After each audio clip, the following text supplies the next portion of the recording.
ada nggak sih dampak pandemik ini berpengaruh terhadap kondisi finansial perusahaan Bapak masing-masing? Motivasi kita harus senantiasa punya tujuan sosial dari bisnis kita, apa yang bisa kita lakukan untuk menambah nilai dalam bisnis kita menjadi solusi untuk masyarakat. Kami berusaha membantu sebagaimana kami bisa, yang tentu saja sangat berpengaruh pada kondisi profit perusahaan. Perusahaan kami tentu saja harus melandai terlebih dahulu selama tahun 2020-2021 karena kami harus merelakan laba kami turun supaya klien kami bisa bangkit atau minimal bertahan dampak pandemi COVID ini, terutama dari sisi para peminjam. Kedokteran gigi merupakan profesi yang sangat terancam ya, sangat rentan dalam krisis COVID ini karena dokter gigi bekerja langsung berhadapan dengan mulut ataupun juga napas dari pasien ya. Nah, itu yang membuat saat-saat awal kami tidak berani praktek sampai sekitar 3 bulan. Otomatis pendapatan nol ya. Beruntung sekali pada saat itu pemerintah memberikan kemudahan ya untuk restrukturisasi kredit. Anda bisa mempergunakan hutang yang baik tadi, hutang yang produktif untuk daya ungkit atau leverage ya, mempercepat tujuan keuangan kita dengan syarat dan ketentuan yang tertentu yang berlaku. Anda harus berhitung, tidak bisa sembarangan ambil keputusan ya. Nah, tapi jangan lupa ketika Anda masuk, Anda harus tahu pintunya atau exit-nya ya, jalan keluarnya. Jangan masuk dan Anda tidak pernah keluar. Dan pada saat Anda suatu hari mencapai tujuan, Anda bisa berkata cukup, dan kemudian Anda berkata merdeka ya. Dan kita harus merdeka. Persiapkan kemerdekaan Anda secara finansial di sesuatu harapan masa depan yang lebih baik. Indonesia sudah merdeka 77 tahun, jangan terus menjadi budak hutang. Pastikan suatu hari Anda akan merdeka.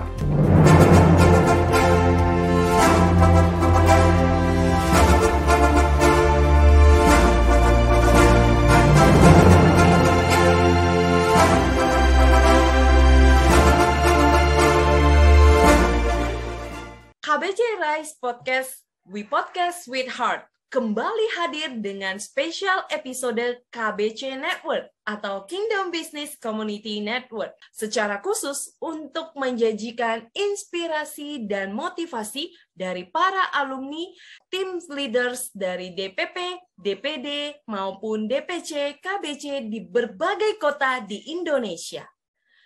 Topik kita kali ini adalah hutang produktif di masa krisis yang sangat secara spesifik dieksplorasi dari perspektif hutang produktif versus hutang konsumtif. Mana yang Anda pilih?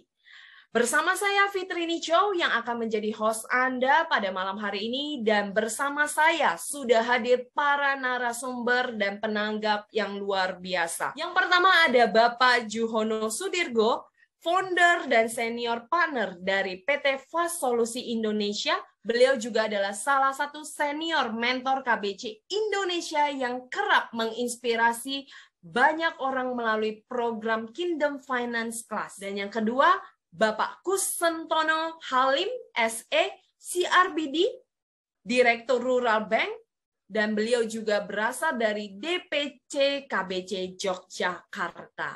Dan yang ketiga, Bapak Hartono Suwarna, MMA in Counseling, pengelola praktek dokter gigi dan staf bank swasta di Kota Bandung. Beliau berasal dari DPD KBC DKI Jakarta dan Jawa Barat. Sebelum kita menyimak materi yang akan disampaikan oleh Pak Juhono Sudirgo, yang nantinya juga akan dilanjutkan dengan diskusi oleh para penanggap kita, yaitu sudah ada Pak Hartono dan juga Pak Sentono. Di masa-masa pandemik ini yang kita bahas mengenai tentang hutang produktif di masa krisis. Topik ini sangat penting untuk diangkat. Salah satu alasannya yang kita ketahui di masa pandemik COVID-19 ini bukanlah hal yang mudah. Banyak kita, para riser, podcast listener, menghadapi tantangan demi tantangan. hal yang begitu banyak terjadi di dalam tantangan dan pergumulan yang terjadi buat para riser dan podcast listener adalah krisis keuangan. Namun krisis keuangan ini, apa dan bagaimana bentuk krisis keuangan yang bisa kita identifikasikan? Apakah mungkin dengan pinjaman modal, baik mungkin secara bank ataupun non-bank, menjadi solusi utama kita untuk bisa keluar dari krisis keuangan ini? Dan bentuk pinjaman atau hutang yang seperti apa yang bisa kita pilih untuk kita keluar dari krisis keuangan ini? Bagaimana prosesnya? Serta bagaimana manajemennya? Untuk itu, langsung saja mari kita sapa para narasumber dan penanggap kita. Shalom, selamat malam untuk Pak Juhono Sudirgo, Pak Sentono, dan Pak Hartono. Selamat malam Mbak Fitri. Shalom. Wah, kabar baik ya Pak ya semuanya ya. Hari ini bukan menjadi James Bond ya saya ya, James Girl berarti ya. Karena saya dikelilingi oleh para bapak-bapak lelaki luar biasa ya, yang telah memiliki banyak pengalaman di bidangnya. Nah baik, sebelum kita menyimak eksposisi dari Pak Juhono nih, kita akan memulai sesi ini dengan mengajak setiap risers dan podcast listeners untuk menyimak sharing singkat dari Pak Sentono dan Pak Hartono. Pak Sentono dan Pak Hartono nih, bisa diceritakan dulu ya, bagaimana sih perkembangan atau kondisi objektif bisnis karir yang Bapak alami sejak masa pandemik hingga saat ini? Ada nggak sih dampak pandemik ini berpengaruh terhadap kondisi finansial perusahaan Bapak masing-masing? Jadi saya akan mulai langsung dulu dengan Bapak Sentono. Silakan Bapak Sentono. Ya, thank you Bu Fitri. Gimana Pak Sentono? Boleh sharing sedikit nih kepada para riser ya, podcast listener. Ada nggak sih dampak yang terjadi dengan dampak COVID ini, terjadi nggak sih berpengaruh terhadap perusahaan atau bisnis yang Pak Sentono jalankan? Iya, tentu saja di tahun 2020, 2021 terutama Bu Fitri dan Bapak Ibu sekalian, para listener, dampak terasa sekali ya, karena bisnis kami ada di bidang perbankan dan kami diinstruksikan oleh otoritas jasa keuangan untuk membantu para pengusaha untuk merelaksasi atau istilah di bidang perbankan adalah restrukturisasi kredit ya. Cukup banyak kami merestrukturisasi kredit hampir 1.000 peminjam di tempat kami dan itu berkisar 150 miliaran kami restrukturisasi kredit. Ada yang ditunda bunganya, ada yang ditunda pokoknya, ada yang diperpanjang jangka waktunya, ada yang diturunkan bunganya. Kami berusaha membantu sebagaimana kami bisa, yang tentu saja sangat berpengaruh pada kondisi profit perusahaan. Perusahaan kami tentu saja harus melandai terlebih dahulu selama tahun 2020-2021 karena kami harus merelakan ibaratnya merelakan laba kami turun supaya klien kami bisa bangkit atau minimal bertahan dampak pandemi COVID ini, terutama dari sisi para peminjam Bu Fitri, kalau kami boleh sharing ya. Dan 2022 ini mulai dari awal tahun begitu, terutama setelah posisi Lebaran kemarin dibuka oleh Bapak Presiden kita untuk boleh mudik ya, boleh mudik secara nasional, itu mulai terlihat pemulihan ekonomi yang kami rasakan juga dari sisi peminjam, dari sisi peminjam itu angsurannya mulai sangat membaik dan kita berharap pemulihan ekonomi nasional ini boleh terus berlangsung sampai akhir tahun, bahkan di tahun depan. Saya baca berita cukup banyak dari grup UMKM, dari korporasi ekspor impor itu pun mulai bergeliat membaik ya. Semoga dampak inflasi di luar negeri ataupun resesi tidak masuk ke Indonesia. Mungkin itu dari kami yang bisa kami sharingkan. Jadi di tahun ini semoga secara laba pun kinerja perusahaan kami juga bisa membaik seiring dengan pulihnya klien-klien kami, Bu. Demikian yang bisa kami sampaikan. Terima kasih ya Pak Sentono, luar biasa sekali ya. Jadi di masa pandemik ini juga berusaha survive ya, dan bersyukur juga setelah masa pandemik yang mulai masuk ke endemik, perusahaan yang tadi diceritakan Pak Sentono juga gimana berjuang tetap survive dan mulai terlihat perubahan dan harapannya akan jauh lebih baik ekonomi ke depan. Terima kasih Pak Sentono untuk sharingnya. Kepada Pak Hartono nih, nah kalau dari Pak Hartono sendiri Pak, untuk mengenai bisnis, perkembangan bisnis yang dijalankan, apakah pada saat pandemik kemarin ya, di COVID-19 ini berpengaruh nggak Pak? Sampai detik hari ini bagaimana? Seperti apa sih yang membuat Pak Hartono mungkin bisa juga sama survive di bisnis yang dijalankan? Silakan Pak Hartono. Ya, terima kasih. Selamat malam, Raisa dan podcast listener.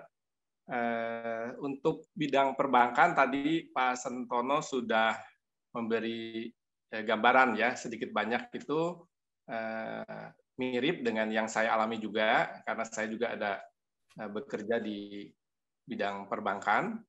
Nah, yang mau saya tambahkan di sini untuk usaha di bidang kesehatan ya, di mana kami sekeluarga itu mengelola praktek dokter gigi. Dan seperti yang Raisa dan podcast listener ketahui, kedokteran gigi merupakan profesi yang sangat terancam ya, sangat rentan dalam krisis COVID ini, karena dokter gigi bekerja langsung berhadapan dengan mulut ataupun juga napas dari pasien ya.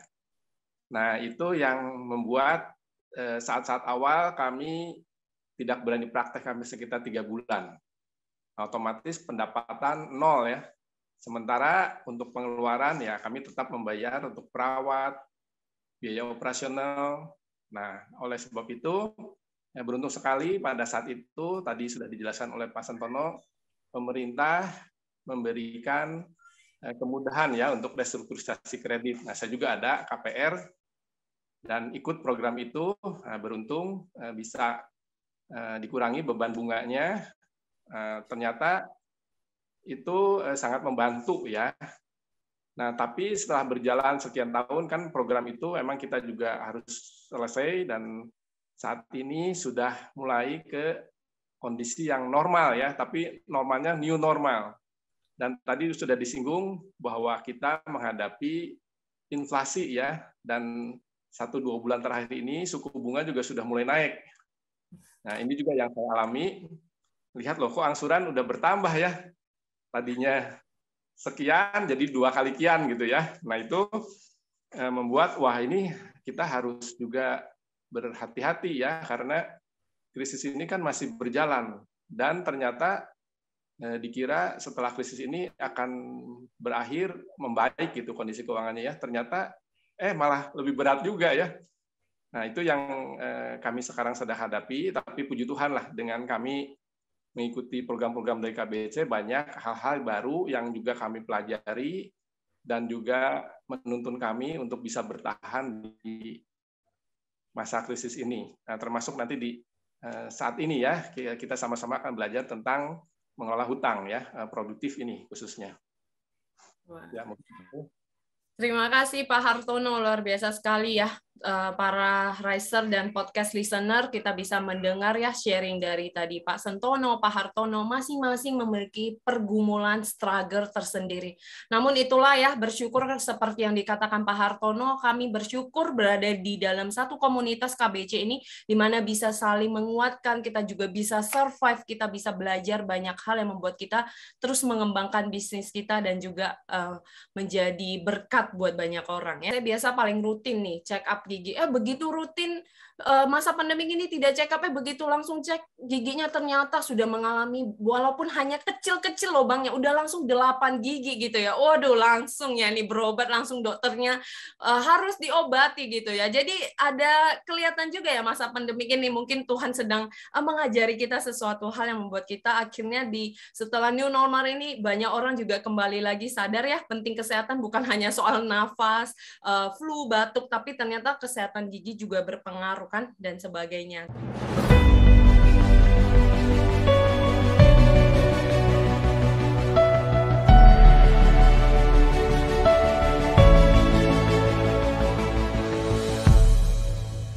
Pak Hartono dan juga tadi Pak Santono, dari sharing singkat ini tentunya ada banyak hal yang harus kita ketahui mengenai solusi terbaik yang berkaitan dengan topik kita. Dan nanti setelah sesi Pak Juhono, saya akan kembali lagi kepada Pak Hartono, Pak Santono untuk kita bisa menanggapi nih materi yang disampaikan oleh Pak Juhono, dan kita akan buka sesi tanya jawab serta sharing session yang kita harapkan ini bisa bermanfaat buat para riser dan podcast listener kita yang menyimak saat ini. Baik, sekarang kita akan menyimak eksplorasi topik hutang produktif versus konsumtif. Mana ya yang Anda pilih ya? Langsung saja kita sambut pembicara kita untuk di sesi kali ini kepada Bapak Juhono Sudirgo. Oke, terima kasih Mbak Fitri. Oke, selamat malam untuk podcast listener dan juga KBC Riser semua. Ya, hari ini saya mau sharing tentang hutang produktif, tapi sebelum itu mungkin kita perlu kenali dulu perspektif kita biar kita punya big picture bagaimana sih sebenarnya memilih hutang yang baik atau hutang yang benar ya.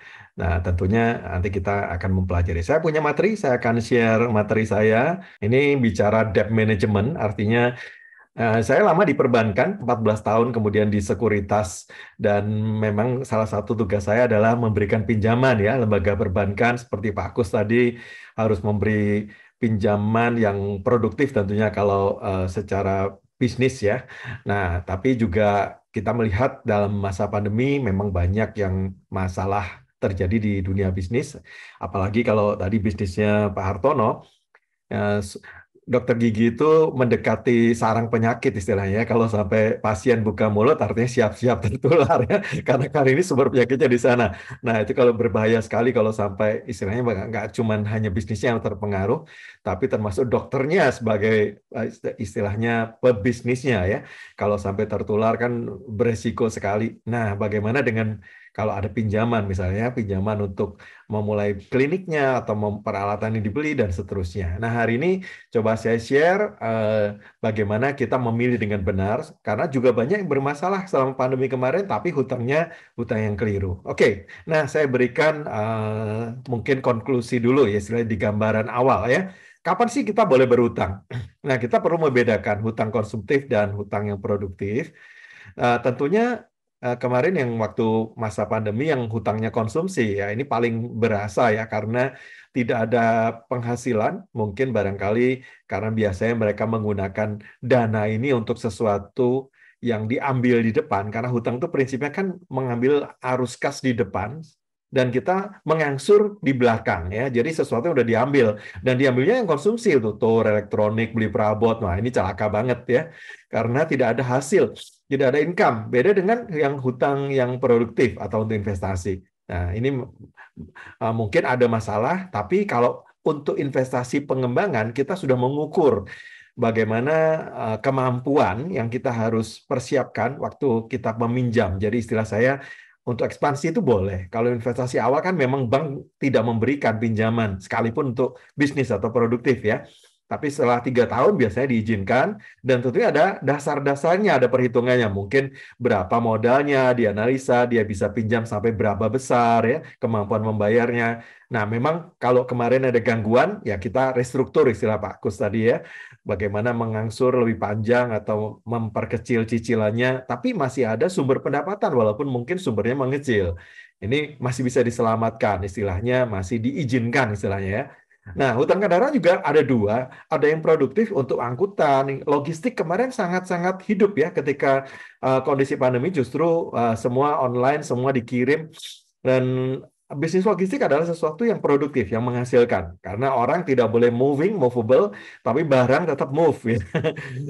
Mereka saling berkirim istilahnya ya, semua dikirim pakai barang-barang ini lewat truk, lewat pickup dan seterusnya ini masih menghasilkan. Tapi kalau untuk yang konsumsi bergaya istilahnya, apalagi selama pandemi ya, kita nggak kemana-mana. Wah itu kalau berhutang pasti sakit sekali itu.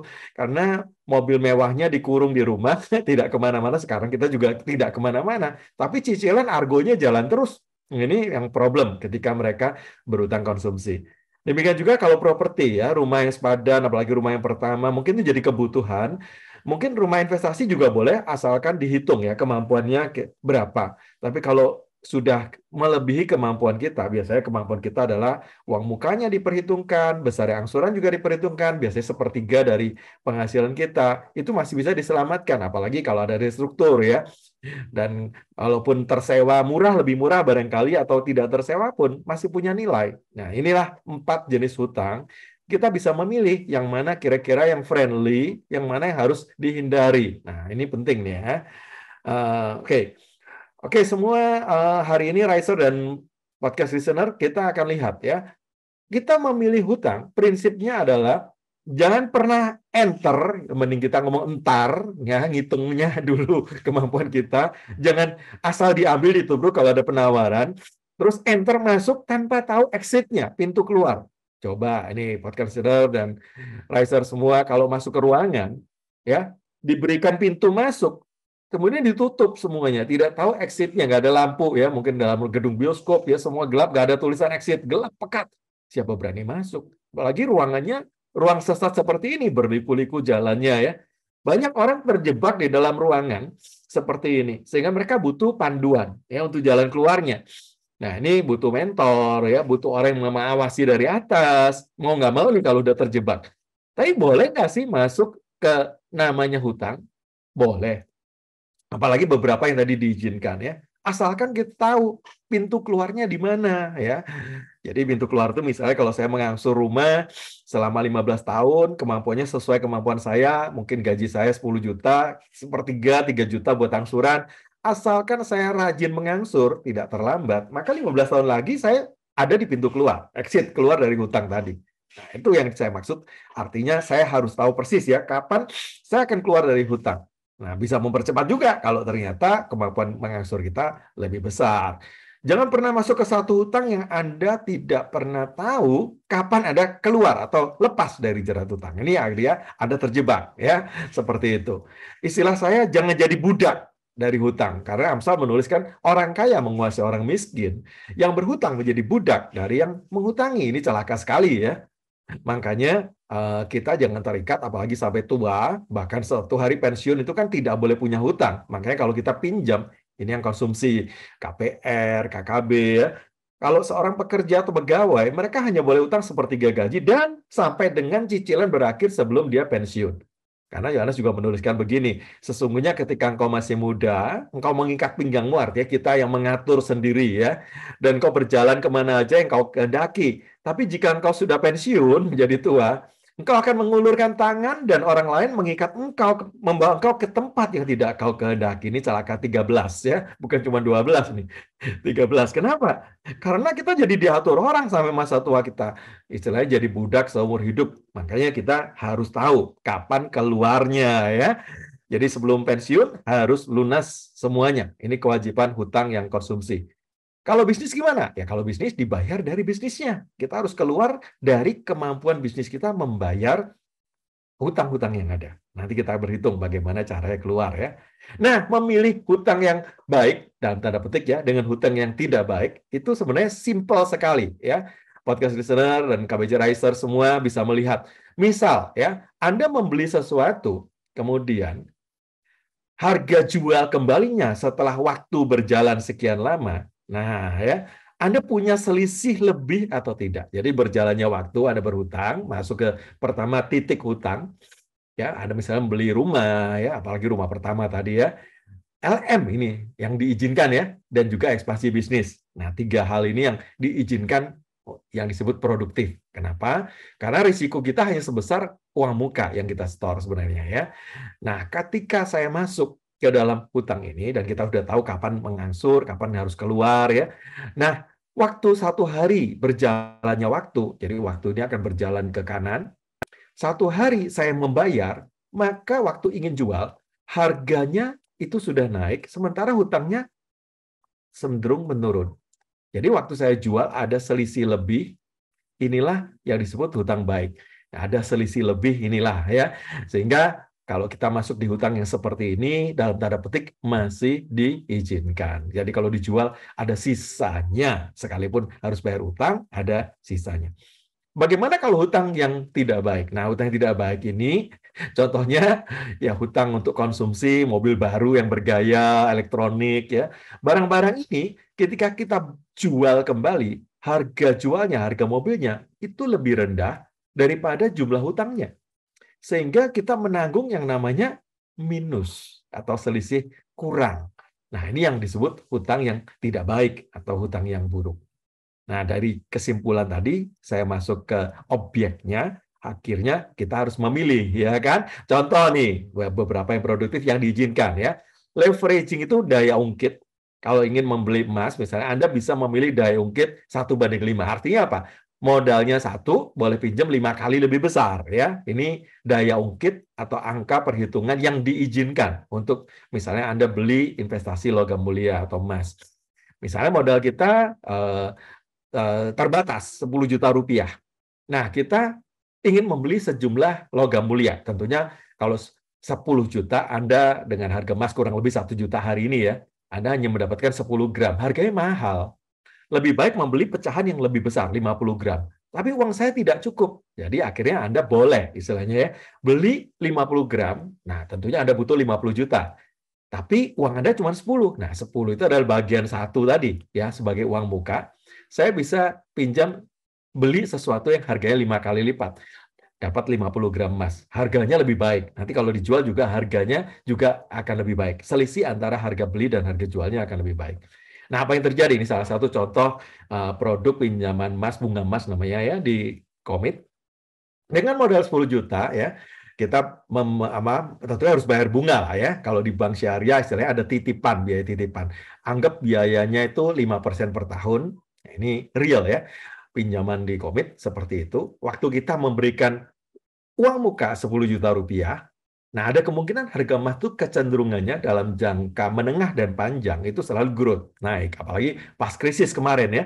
Waktu krisis tembus lewat dari 1 juta lebih bahkan. Nah, itu waktunya jual sebenarnya. Banyak yang take profit pada saat itu.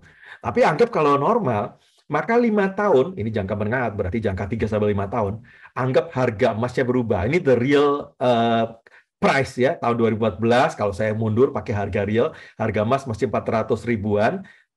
5 tahun kemudian, 2019, Anda bayar, harga emasnya sudah 760 ribu. Nah, ini artinya Anda jual mendapatkan uang 76 juta. Ini dianggap kalau dia beli sejumlah emas, kemudian 100 gram waktu itu ya, 100 gram. Anda waktu itu kalau 474 ribu per gramnya, Anda dapat 20 gram, ya 20% ya, 1:5 tetap. Tapi waktu Anda jual, tentu Anda harus bayar dong sisa hutangnya berapa ya. Sisa hutangnya ada, Anda harus bayar misalnya bunga yang sudah berjalan, kemudian ada pokok hutang ya. Kita hutang kemarin 37 juta harus dibayar juga. Anda harus bayarkan 58 juta. Nah, selisih lebih, yang tadi saya bilang ya, nilai lebih. Masih ingat tadi ada nilai lebih kalau hutang yang baik ya, itu kelihatan dari sini. Ini kalau saya balik lagi ya, ini nilai lebih nih, ya, nilai lebih. Nah, nilai lebih ini berapa nilainya? Nah, kalau kita hitung ini karena apa ya, balik ke angka yang real di belakang, nilai lebihnya 17 juta. Nah, kalau kita hitung return on investment, imbal hasil saya adalah 17 juta. Ya, dibandingkan dengan modal pertama kali yang saya masukkan kan 10 juta di modal awalnya ya. Berapa persen? Dibagi dengan jumlah tahun, 5 tahun. Maka imbal hasil saya di atas inflasi. Jadi tujuan investasi saya membeli logam mulia mengatasi atau menang terhadap inflasi yang rata-rata mungkin dalam 5 tahun terakhir sebesar 6%, ya average per tahun. Nah, ini di atas inflasi. dan Anda mencapai hasil investasi yang sesuai harapan. Bagaimana kalau kenyataannya emas turun? Ya tentunya kalau emas turun ada kerugian. Nah, kerugian kita modalnya ini yang hilang. Dan modal ini kan uang sendiri. Jadi Anda tidak mengorbankan sampai ada hutang. Artinya emasnya dijual, lunasin semuanya, ya Anda kehilangan. Risikonya adalah uang muka. Itulah kalau kita investasi dalam tanda petik hutang yang baik. Nah, ini 1:5 hutang emas. Bagaimana kalau hutang properti? Nah, hutang properti leverage-nya lebih kecil, 1:3. Jadi kalau Anda ingin membeli rumah yang harganya 300 juta, Anda perlu DP 100 juta, 1:3. Nah, ini saya beri contoh misalnya. Saya invest satu rumah, ini real story juga, saya beli harganya 800 juta. Waktu itu saya keluarkan DP, saya cairkan investasi saya, reksadana yang sudah untung ya. Dan saya pinjam 550 juta rupiah. Angsuran saya, ya ini cicil ke bank dengan bunga 6% per tahun, kurang lebih itu cicilannya sekitar 6 juta rupiah per bulan. Nah, rumah ini saya sewakan. Kebetulan daerah industri, kebetulan orang Korea yang sewanya agak tinggi, 6 juta per bulan. Nah, ini kalau bicara tentang siapa menjadi budak siapa, pertanyaannya adalah apakah saya menjadi budak hutang? Oh, tidak ya. 1 rupiah pun gaji saya tidak tersentuh untuk mengangsur. Karena selama angsuran berjalan, ya misalnya 12 tahun KPR saya, yang mengangsur si Korea tadi. Jadi angsuran ini dibayarkan ke bank. Dan 12 tahun lagi angsuran saya lunas, rumah ini milik saya. Memang saya perlu menjaga kalau angsuran itu cukup rendah bunganya, misalnya 6%, ya ini muncul angsuran sebesar 6 juta rupiah per bulan. Tapi kalau angsurannya tinggi, ya saya tinggal jaga, pindahkan ke KPR yang bunganya lebih rendah. Ya. Saya tinggal pindah-pindahkan aja, supaya angsurannya tidak menjadi beban. Karena syarat saya, tadi pertama bank juga akan menyetujui kalau cicilan saya kemampuannya sepertiga gaji. Ya. Tapi saya juga nggak mau mengangsur dari gaji. Saya mengangsur dari hasil sewa, ya berarti yang sekali lagi yang menjadi budak itu yang penyewanya, ya bukan saya. Tapi karena dia orang asing, dia better menyewa. Nah, ini ada rumus lagi nih, ya. Bagaimana mengambil keputusan rumah ini sebagai investasi yang baik atau yang kurang baik. Simpel-simpelnya begini, ya. Anggap penyusutan bangunan, anggap tanahnya tidak susut ya. Kalau saya beli harga properti 800 juta, saya bagi dengan 20 tahun, keluar angka 40 juta per tahun. Sementara hasil sewa saya per bulan 6 juta, kalau saya kalikan 12 bulan adalah 72 juta. Ini pendapatan saya. Sementara kalau saya susutkan 40 juta, ketika angka 72 yang didapat dari hasil sewa lebih tinggi dari rumus tadi, maka saya putuskan ambil. Ini adalah hutang yang baik, ya bisa lunas sendiri ceritanya karena hasil sewanya baik.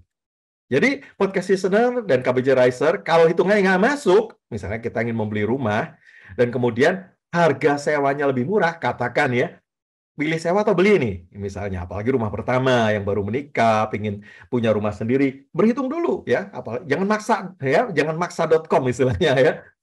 Kemampuan kita mungkin ada sepertiga gaji, kenapa nggak disimpan dulu sebagai DP lebih besar? Kalau ternyata sewanya misal ya, sewanya cuma 25 juta per bulan. Per tahun ya, 25 juta. Nah, tadi saya hitung angkanya rumusnya 40 juta. Jadi kalau angka sewa 25 dengan 40, bagusan angka 25, keputusannya sewa saja. Ini harga sewa. Ya. Jadi kalau kita bisa sewa lebih rendah dari rumus tadi, jangan beli dulu. Kecuali dapat harga yang bagus. Ya, seperti itu. Mending saya sewa, kemampuan mengangsur saya sebagian buat investasi yang lain. Nah, inilah bicara hutang yang baik tipe kedua, properti. Dan yang ketiga adalah, saya tambahin sedikit ya. Biasanya kalau teman-teman ambil KPR, KBC Podcast Listener dan KBC Riser, ya, Anda pasti diwajibkan kan, kalau Anda punya hutang, Anda diwajibkan untuk mengcover risiko hutang saya dengan proteksi. Biasanya ada namanya decreasing term, itu asuransi yang diwajibkan oleh bank ya. Sebenarnya bank itu sedang merencanakan keuangan buat kita. Kenapa? Jangan sampai ketika 10 tahun angsuran, di tengah jalan ada musibah di sini, masih ada pinjaman, saldo pinjaman. Kemudian pasangan kita, anak-anak kita terpaksa harus keluar karena rumahnya dilelang, tidak mampu mengangsur. Karena kita pencari nafkahnya tidak mampu mengangsur, tidak ada lagi. Ya, makanya bank itu menuntut adanya asuransi jiwa. Ya, dan sehingga supaya ketika terjadi musibah dengan pencari nafkah, maka hutangnya lunas, sertifikat kembalikan ke istri dan anak tetap boleh tinggal di rumah yang sama, paling nggak ada kesempatan untuk mencari pendapatan tambahan sekalipun dari rumah misalnya seperti itu ya. Nah, kalau teman-teman KBC dan Riser dan podcast listener kalau punya asuransi yang decreasing term memang nggak ada sisa ya. Tapi kalau teman-teman punya ada asuransi yang uang pertanggungannya tertentu, kadang-kadang sudah lunas ya. Ini policy whole life, maka ada sisa. Nah, maka yang 700 juta tadi dibayarkan ke bank, ada sisa bisa untuk keluarga. Jadi tadi selain sertifikatnya dikembalikan, mungkin keluarga ada sisanya, dan sisa itu bisa dipakai untuk mungkin kelanjutan hidup atau menjadi modal usaha tanpa hutang nih ya bagi istri yang ditinggalkan, keluarga ditinggalkan. Ini dua jenis pilihan. Ada model pertama, asuransi yang namanya decreasing term, menurun ya. Ada yang disebut whole life. Whole life itu artinya seumur hidup plafonnya tetap. Nah, ini dua pilihan ya. Tapi kalau punya hutang wajib punya istilahnya proteksi. Jangan sampai kehilangan pencari nafkah, membuat kehilangan segala-galanya keluarga yang ditinggalkan. Nah, bagaimana kalau hutang bisnis? Nah, hutang bisnis kadang-kadang lupa kita ya. Jadi kalau yang KPR, yang saldo yang menurun tadi ada decreasing term, lunas paling tidak ya. Jadi kalau kita ada musibah di tengah di sini berarti hutang ini lunas karena dibayarkan sesuai persis ya dengan tanggungan yang ada. Tapi bagaimana kalau bisnis? Biasanya ada plafon limit bisnis, namanya PRK. Beda sama KPR ya. Ini bukan K-nya di depan, K-nya di belakang ya. Pinjaman rekening koran. Ada plafon kredit misalnya 1 miliar rupiah. Kita boleh pakai naik dan turun. Nah, ini kadang-kadang kita lupa, tidak diwajibkan, padahal punya utang wajib punya proteksi. Apalagi pencari nafkahnya itu adalah tunggal ya, yang menjalankan usaha, pemilik usaha itu tergantung pada orang tersebut. Maka nggak ada pilihan nih, kalau dia nggak punya proteksi, bahaya sekali kan ya. Ini sering ada orang konsultasi ke saya, bisnisnya, suaminya hilang karena meninggal dunia. Kemudian dia kehilangan ruko juga karena disita oleh bank, dan harus tutup rukonya karena rukonya udah disita oleh bank. Jadi istrinya kehilangan segala-galanya. Nah, ini karena tidak ada proteksi yang cukup. Prinsipnya, hutang yang baik tadi itu tetap harus diproteksi kalau punya hutang ya.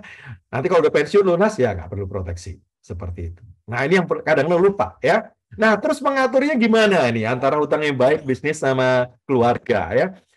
Dua-duanya harus punya pondasi yang harus dipertimbangkan baik-baik. Dan semuanya harus terukur. Pisahkan rekening bisnis, rekening A, dengan rekening keluarga, rekening B.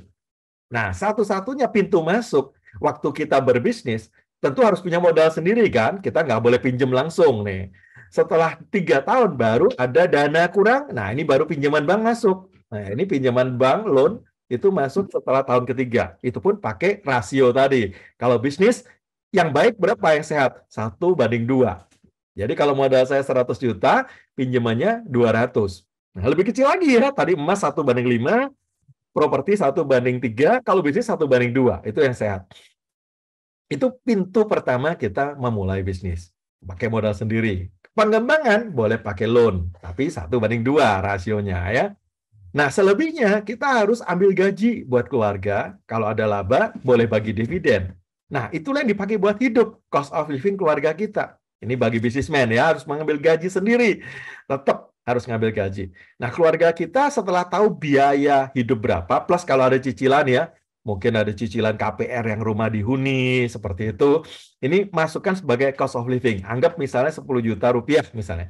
Maka pondasi kedua, saya harus punya dana darurat yang besarnya 3-6 kali, berarti 30-60 juta ya. Karena saya udah punya angka 10 juta di sini, saya punya tabungan yang wajib disiapkan adalah 3-6 kali. Saya punya angkanya akhirnya. Inilah tabungan yang harus disiapkan in case of emergency.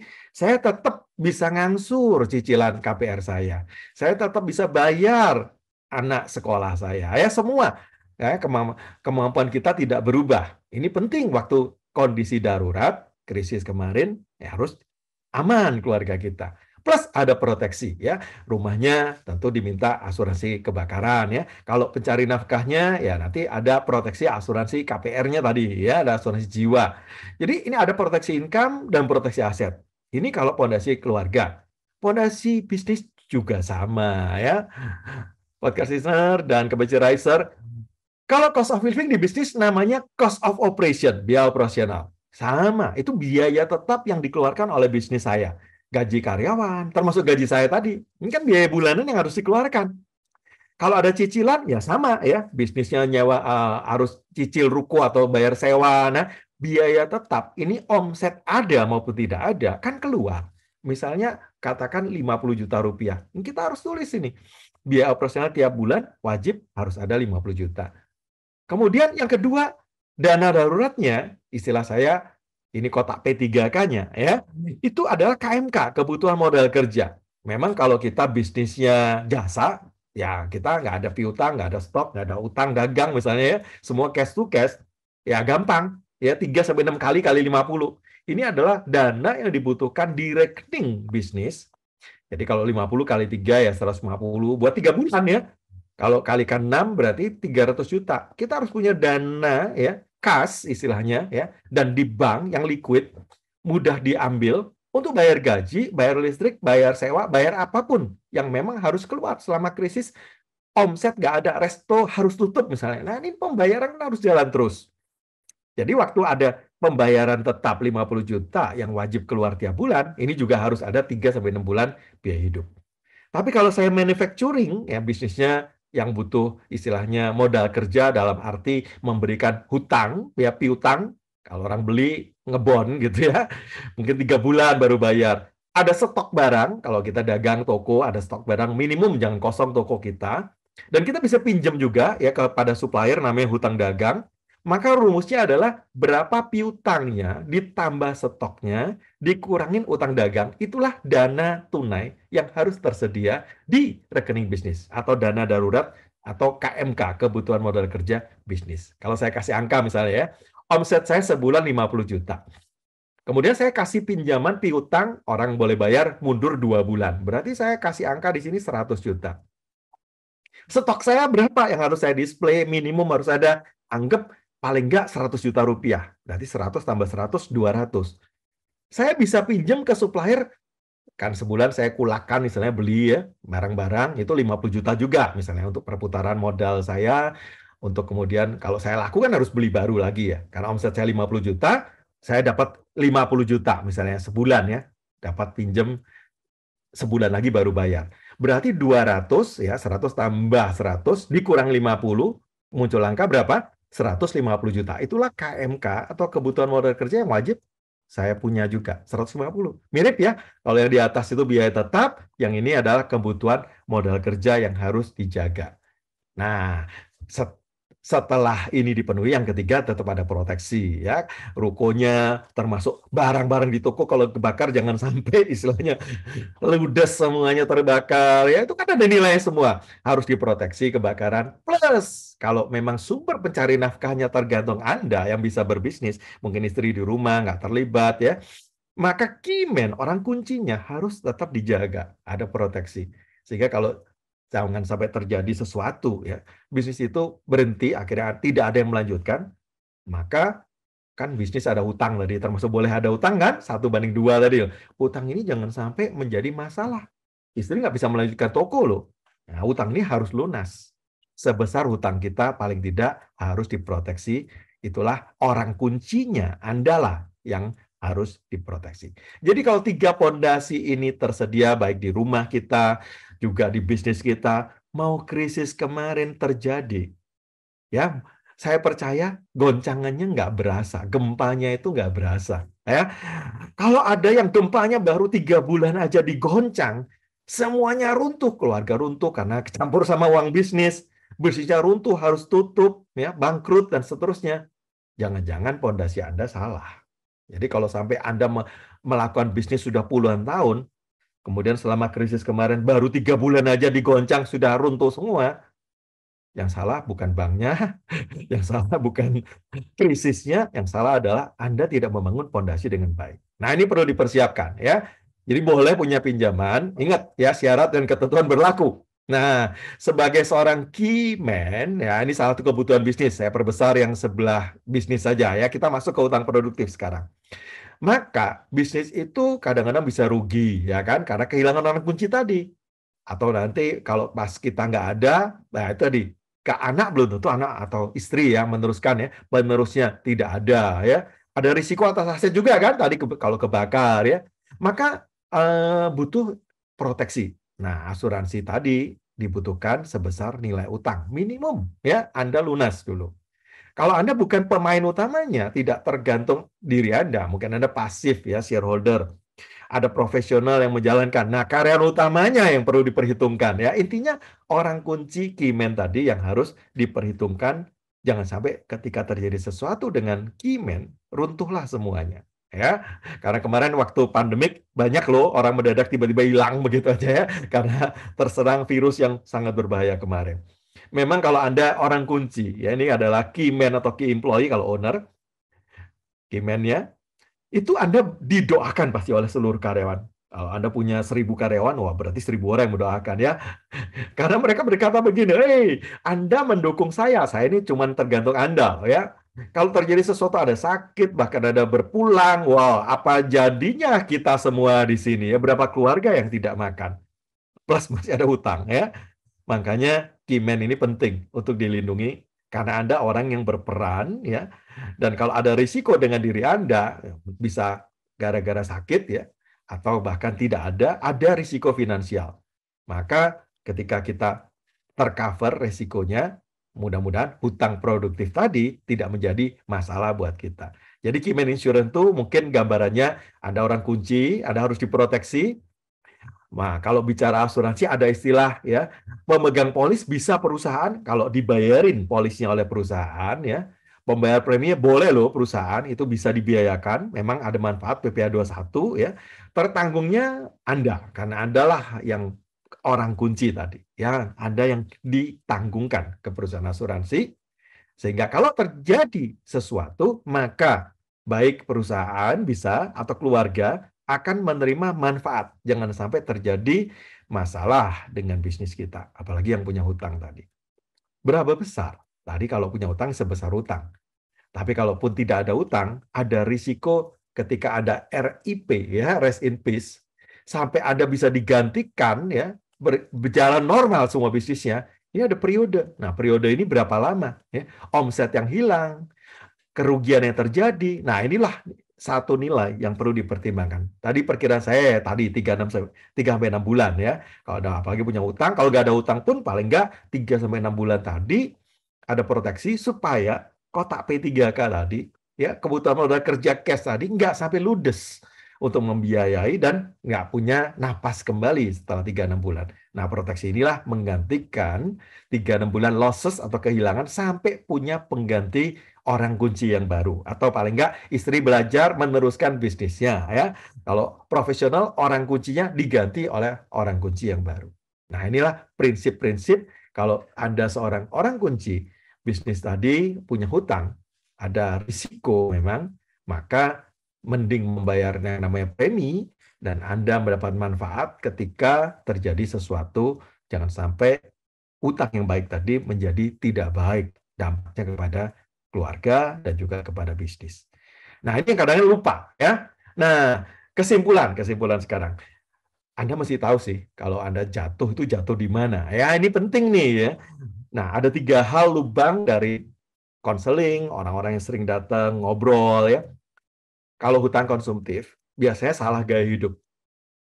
Bagaimana kalau hutang produktif, hutang bisnis? Sama juga. Karena ada bisnis itu yang, waduh, tampilannya luar biasa. Gedungnya mewah banget ya. Padahal ya mungkin belum waktunya dia punya gedung seperti itu. Sama ya. Ini bukan mungkin gaya hidup, tapi apa ya, gedungnya bergaya. Tampilannya ya, profesionalnya bergaya, mobil-mobilnya. Pakai utang semua. Atau salah investasi. Ada teman punya satu ruko, dia ekspansi beli ruko sebelah pakai pinjaman. Wah, itu bisa salah hitung ya. Jadi kalau salah investasi bisa begitu. Pas bisnis ternyata kena krisis. Nah, ini pinjamannya argonya jalan terus. Yang ketiga tadi, musibah, baik asetnya terbakar, atau ada musibah gempa bumi, banjir ya. Bisa jadi ya aset kita terganggu, ada barang yang rusak, kerugian, atau tadi orangnya yang terganggu, ya key man-nya yang terganggu. Nah, 3 penyebab ini ditambah tidak punya kotak P3K, penyebab utama kita jatuh ke jerat hutang. Nah, akhirnya kita nggak bisa keluar ya. Nah, kalau sudah terlanjur jatuh ya jangan lagi diulangin kesalahan, jatuh di lubang yang sama. Contoh ya, kalau keluarga gampang sih ya, income minus cost harus surplus, jangan sampai minus. Itu so simple ya. Karena Anda tadi ambil gaji sendiri. Kalau ada orang gajian ya tinggal ngatur biaya hidup, karena gaji Anda nggak bisa naik. Tapi kalau ngambil gaji sendiri, boleh naik, boleh dari bisnis kita ngambil lebih banyak, boleh ya, asalkan mampu bayar. Orang kuncinya dibayar lebih tinggi, boleh. Sekarang pertanyaannya kalau bisnis gimana? Kalau nggak punya pencatatan yang baik, nggak punya pembukuan yang bagus, yang rinci, kadang-kadang kita nggak tahu loh bisnis kita untung atau rugi. Kondisi normal aja, nggak usah bilang krisis nih. Tapi ciri-cirinya gampang ya. Kalau utang kita, tadi utang baik tadi ya, ternyata bertambah. Dari rasio kan 1:2, saya bilangnya yang sehat ya. Ini lebih tinggi utangnya, padahal omsetnya turun. Nah ini artinya ada lubang loh di kapal kita. Memang ada 3 hal yang menjadi keputusan orang kunci tadi. Ada kapten, nakoda kapal tadi ya. Pertama, Anda loncat ke laut, jump ke laut. Berarti Anda melepaskan ya tanggung jawab. Nah ini bahaya nih. Seluruh isi kapal bisa tenggelam nih, keluarga-keluarga, bisnis tutup. Ini ada yang memilih begitu. Waktu pandemi kemarin ya. Bisnis tutup, bahkan utang-utang bank, ya sudah ambil aja terserah, udah surrender istilahnya, menyerah. Ceritanya begitu. Dia menyelamatkan diri, dia masih bisa pulang ke rumah, dia masih punya rumah, masih punya keluarga, masih punya deposito barangkali ya, karena di keluarga dia kelola dana sendiri, investasi sendiri. Padahal bisnisnya, kapal bisnisnya, tanggung jawabnya berapa ratus orang yang tergantung pada dia. Wah ini celaka sekali ya. Ini pilihan pertama yang mungkin kurang bijak. Pilihan kedua, Anda ambil ember. Ambil ember ini cepet-cepetan sama utangnya, sama air yang masuk. Buang cepet-cepetan ya. Anda pasti capek. Buka toko diperpanjang sampai malam. Omsetnya ditambah ya. Seperti itu. Tapi bocornya terus nambah. Ini argonya jalan terus soalnya. Ini juga bukan jalan yang baik juga. Ya, ambil ember, keluarin air, tapi masuknya lebih cepat. Nah, ini gawat banget ya. Satu hari kapal ini pasti tenggelam juga. Memang jalan yang ketiga adalah Anda harus tahu di mana bocornya itu, lubangnya itu di mana. Ini penting. Makanya balik lagi kan tadi, Anda harus tahu jatuh itu di lubang yang mana. Ada 3 lubang tadi ya. Apakah salah gaya hidup, salah investasi tadi, harus berani cut cost dan cut loss. Kadang-kadang investasi begitu. Nah, kalau Anda memilih yang ketiga, ini pilihan yang benar, cari tahu lubangnya, maka Anda keluar dari hutang. Ya. Waktu krisis kemarin, income stop, pinjaman bank stop, ya, investasi stop, ya. Padahal ada biaya tetap loh, di gaji jalan, ya, bayar supplier tetap ada, kalau ada utang bunga jalan terus. Kalau Anda nggak punya kotak P3K, tadi KMK, kebutuhan modal kerja, yang kurang lebih ya 3-6 bulan, kebutuhan bulanan bisnis Anda, ini nggak bisa bayar semua nih di sini, mampet semua. Nah, harus kas keluar minimum Pak ada kan, biaya tetap ada. Nah, Anda harus berpikir sekarang, kalau Anda ada di posisi bisnismen, hutangnya baik tadi, memang satu, kotak P3K harus ada. Tapi kalau terlanjur ada di dalam krisis, Anda harus keluar dari krisis. Nah, ada 9 langkah keluar dari jerat hutang. Kalau sudah kejebak di dalam, jangan khawatir, ya, podcast listener dan KBC Riser, bisa Anda mulai 9 langkah dari start sampai ke finish. Apakah ada jalan pintas, Pak? Nggak usah 9, 3 langkah, nggak ada. Ini ya, kabar buruknya nggak ada jalan pintas. Ikutin satu-satu. Nomor 1, Anda perlu cek, ya, bikin daftar utang. Mungkin lewat Slick OJK, kalau nggak ada list down semua hutang Anda. Terus mulai ngatur cash flow-nya tadi. Ini bicara cari lubang, ya, di mana yang bisa dipangkas. Tadi, lubangnya di mana? Segera ditambal. Memang ada sesuatu yang harus dikorbankan. COO, ini COO ini bukan cost of living ya, cost of operation. Mana yang bisa dikurangin ketika pandemi? Ya, mungkin ada sesuatu ketika krisis ada yang harus dipangkas. Terus kalau memang masih sehat, ini belum sampai bermasalah, gagal nyicil ke bank ya, Slick OJK-nya masih bagus. Memang Anda bisa cari new creditor. Nah, dengan cara dalam tanda petik Anda cari new creditor tadi yang bunganya lebih rendah supaya bebannya lebih kecil. Oh, bunga yang lain mahal, ini lebih rendah. Atau new creditor, Anda minta darah segar baru untuk memutar bisnis Anda. Supaya napasnya lebih panjang. Bisnis boleh besar, kalau nggak ada cash flow, itu ibarat orang raksasa nggak punya darah. Oh, itu tumbang ya. Kalau kita nggak bisa cari new creditor, udah terlanjur nunggak, kan berarti kolektibilitas bank udah nggak bagus, ya terpaksa harus nego, datang ke banknya. Kemarin waktu krisis, pemerintah kasih program relaksasi. Bisa di-restructure, di Pak Kusrita, dipanjangin, dikecilin, ditunda, dan seterusnya. Nah, ini memang salah satu cara. Selama restructure, jangan stop. Anda harus cari apa yang nggak produktif yang bisa dijual, ya. Tadi udah merampingkan, mungkin strukturnya dirampingkan. Ya mungkin kalau nggak terpaksa nggak PHK, ada yang mungkin kerjanya digilir sehingga gajinya juga turun ya. Ada yang dirubah menjadi commission base, bukan gaji tetap. Itu cut cost of operation. Terus Anda harus cut. Yang nomor satu, Anda cut diri sendiri, tentunya gaji Anda sendiri, termasuk aset. Udahlah, mulai hari ini owner naiknya taksi atau Grab. Ya. Jual mobil perusahaan yang biasanya owner pakai. Anda harus tunjukkan sebagai leader. Ya. Aset sales untuk paling nggak simpan pelurunya supaya ketika kita ada kesempatan bisa tetap mengangsur karena udah setuju restructure tadi ya. Kalau enggak, ya undang orang lain masuk sebagai investor. Ini bisa investor dalam arti kata menyuntik modal baru atau kalau enggak kolaborasi, ajakin teman masuk ya, suntik modal dan sampai satu hari kita bisa lunas keluar dari hutang tadi, minta surat lunas. Ini penting.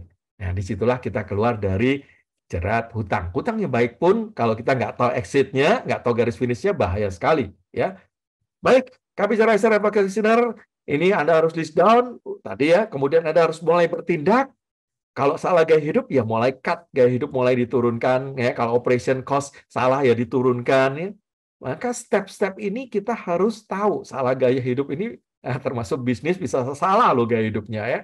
Termasuk salah investasi. Anda mungkin berpikir bisa untung sekian persen, ternyata nggak sadar ya. Waktu pinjam tuh untungnya tuh nggak bisa diukur. Akhirnya Anda terjerat utang. Kalau utangnya sekarang banyak ya pinjam-pinjaman yang bentuknya peer-to-peer, mahal banget. Ini kemarin OJK kasih surat cinta tuh ya kepada perusahaan yang rentenir berkedok peer-to-peer. Ada 100 lebih.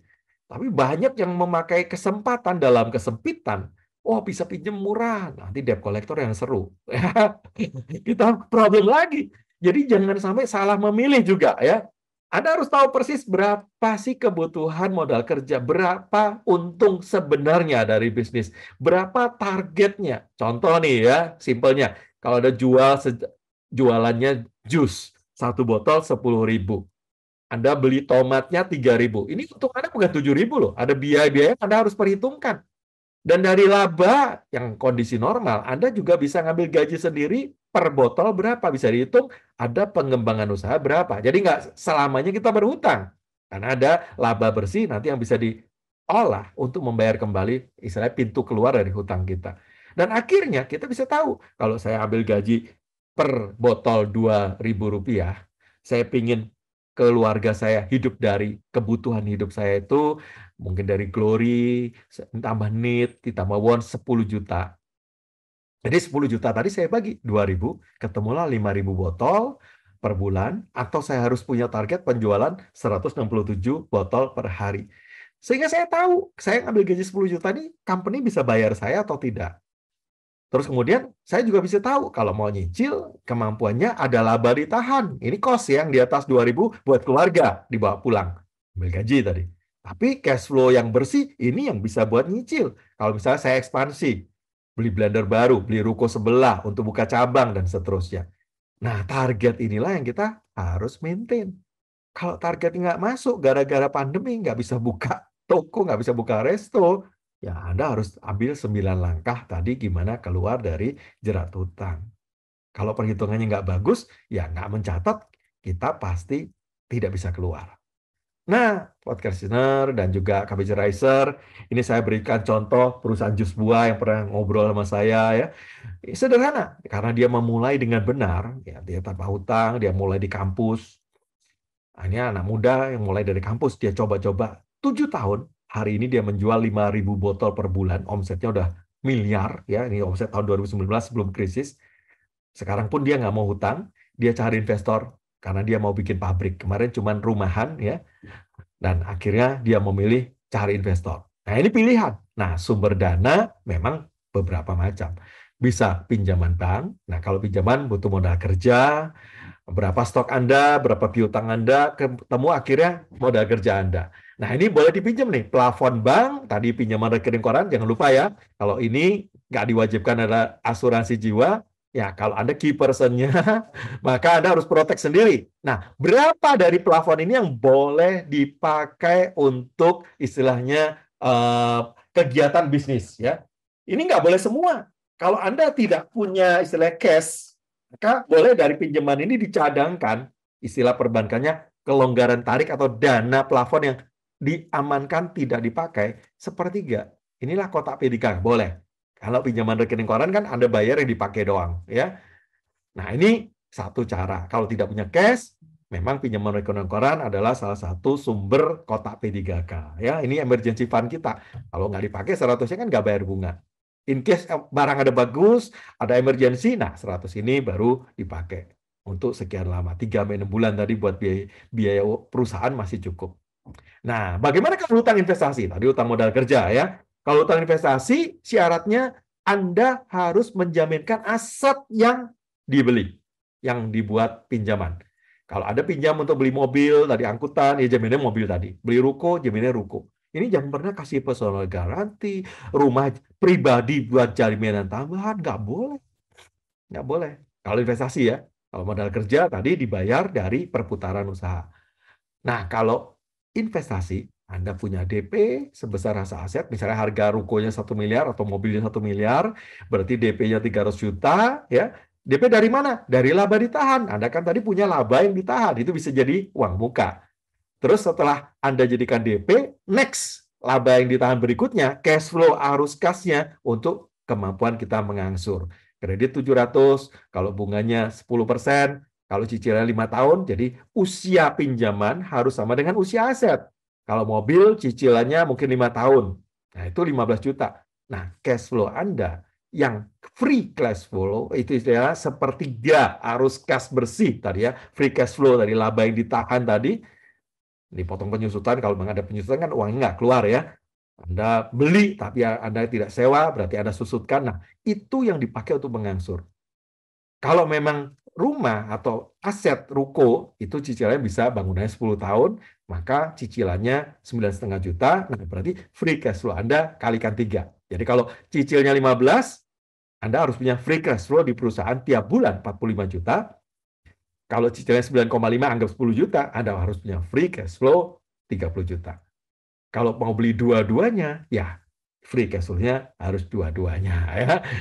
Yang pertama 45, yang kedua 30 harus punya free cash flow tiap bulan 75 juta. Kalau nggak punya, Anda nggak boleh masuk ke namanya hutang, sekalipun hutang investasi untuk pengembangan usaha. Nah, inilah angka-angka yang Anda harus berhitung sebelum ambil keputusan, terus kemudian harus mencatat, ini rekening adalah rekening bank pertama untuk bisnis, rekening keluarga itu rekening yang kedua, ya.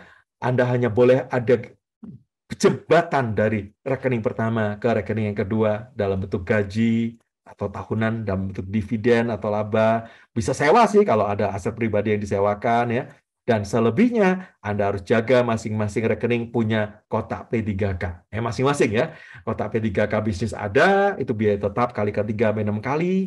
Kalau kotak P3K keluarga, biaya hidup kalikan 3-6 kali.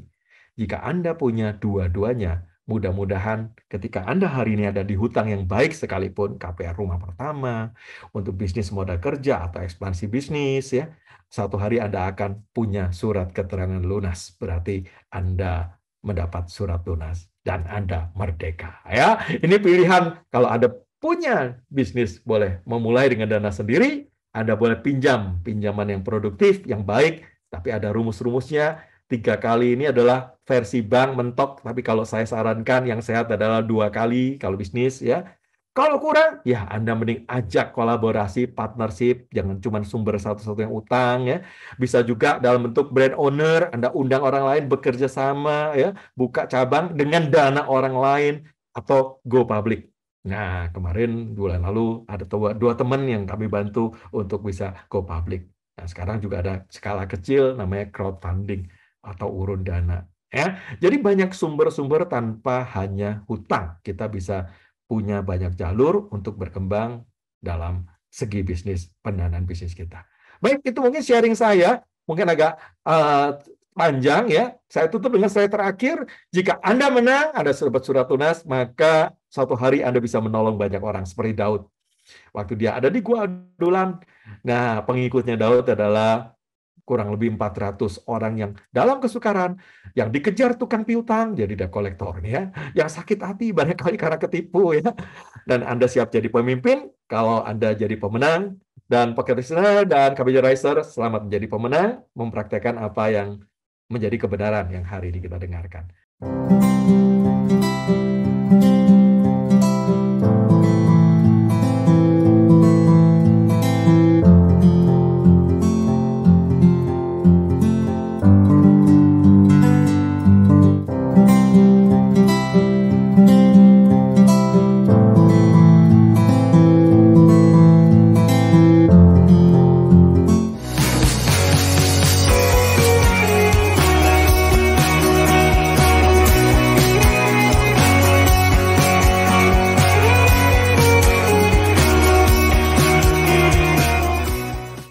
Dipersembahkan oleh BPR Chandra Muktiarta.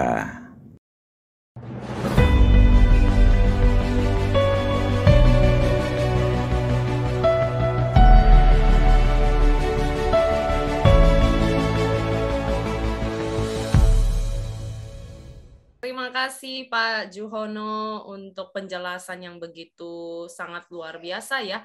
Nah Pak Juhono, sebelum kita lanjut ke sesi berikutnya nih, penasaran dengan tadi slide-nya Pak Juhono ya, bahas tentang yang antara kita sewa dengan membeli rumah. Kalau sekarang zaman ini kan Pak Juhono lagi viralnya juga ya, katanya kalau anak muda itu akan kapan ya bisa memiliki misalnya aset, punya investasi yang baik, salah satunya mungkin kayak properti rumah. Karena kan kita tahu ya, sekarang konsumtifnya buat anak muda kayaknya lebih besar nih. Nah kalau tadi Pak Juhono dengan kasus seperti itu, apalagi kita tahu kan di kota-kota besar sekarang kan untuk memiliki satu misalnya aset rumah aja nih, sekarang udah beda ya mungkin dengan zaman dulu bahwa satu rumah aja bisa mungkin nggak sampai 1 miliar, tapi sekarang udah 2 miliar. Mungkin kelihatannya sekarang kalau secara marketingnya orang bilang wah cicilannya hanya 5 juta, tapi ternyata orang tidak tahu bahwa secara hitungannya kan rumah itu harganya ternyata miliaran.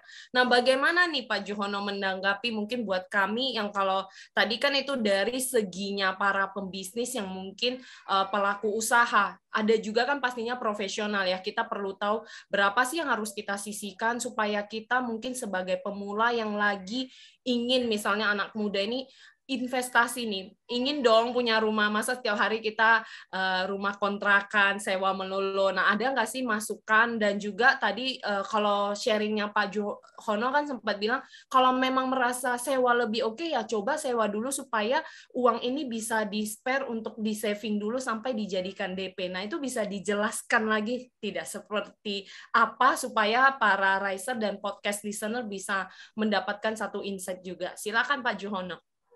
Oke, nah memang ini pilihan ya. Ya kalau udah bicara punya rumah dan ingin berumah tangga khususnya ya, memang biasanya itu suara hati pasangan, apalagi pihak istri ya, itu lebih nyaman dan aman ketika mereka punya sendiri. Jadi nggak kontraktor, itu artinya setiap tahun harus kontrak pindah dan naiknya motor lagi ya. Nah, kebutuhannya mana dulu? Ini prioritasnya paling penting ya, prioritasnya penting. Jadi sekalipun hutang baik, tetap kita harus berhitung lah ya, mana menjadi prioritas. Tadi hitungan saya begini, kalau memang tadi ya dibagi 20, harga sewa lebih murah daripada maksa.com tadi ya, maksa.com artinya kemampuan saya bisa loh sepertiga gaji, anggap ya gaji 10 juta, saya kasih angka lah biar ada gambaran ya, 10 juta. Anda itu sehat kalau bisa mengangsur 3 juta per bulan, ya kan?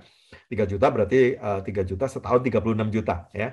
Sekarang kalau kita sewa satu rumah, tentunya harganya kalau ngangsurnya 3 juta itu kurang lebih KPR-nya ya. Bunga anggap masih promo lah 5-6% per tahun, itu kira 10 tahun 12 tahun itu cicilan yang 3 juta itu pinjamannya 300 juta. Kalau 300 juta berarti ada harus punya DP paling enggak 150 juta gitu ya. Jadi atau ya 100 juta masih boleh lah ya. Jadi 1/3 lah gitu. Berarti rumahnya harga 400-500 juta. Which is mungkin hari ini ya cuman apartemen studio. Iya. Atau rumah tapak bukan di kota tapi ya di pinggiran ya. Kotanya Jakarta tapi bukan di Jakarta Barat tapi di baratnya Jakarta, di timurnya Jakarta begitu ya. Di pinggiran. Nah, tinggal transportnya seperti apa ya. Mungkin banyak transport yang bisa dijangkau. pilihan Anda boleh milih misalnya ya udah di tengah kota aja tapi transportnya lebih ngirit, ya bisa jadi kan begitu kan. Asalkan sewa tadi dihitung. Kalau saya tadi istilahnya mengangsur setahun 3 kali 12, 36, sementara saya sewanya cuma 25 tadi saya bilangnya setahun. Berarti kan saya punya kelebihan 11 juta. Nah, 11 juta ini saya bisa investasi dulu. Misalnya dalam bentuk reksadana saham bisa returnnya 10% per tahun. Lumayan ya. Jadi 11 juta saya ini berkembang ceritanya. Menjadi tambahan DP waktu nanti saya suatu hari beli rumah gitu. Jadi DP-nya yang diperbesar supaya kemampuan kita untuk mengangsur paling nggak mendapatkan rumah yang lebih baik ya. Mungkin nggak sampai di pinggiran banget begitulah ya. Terus yang kedua kemampuan kita nggak berat juga. Nggak dimentokin yang sepertiga tadi kan. Sepertiga tadi maksimal. Jadi DP-nya diperbesar. Nah, mungkin kasih target 3 tahun sewa dulu waktu pertama nikah barangkali ya. Jadi kalau pasangan sepakat, istri dikasih tahu ya.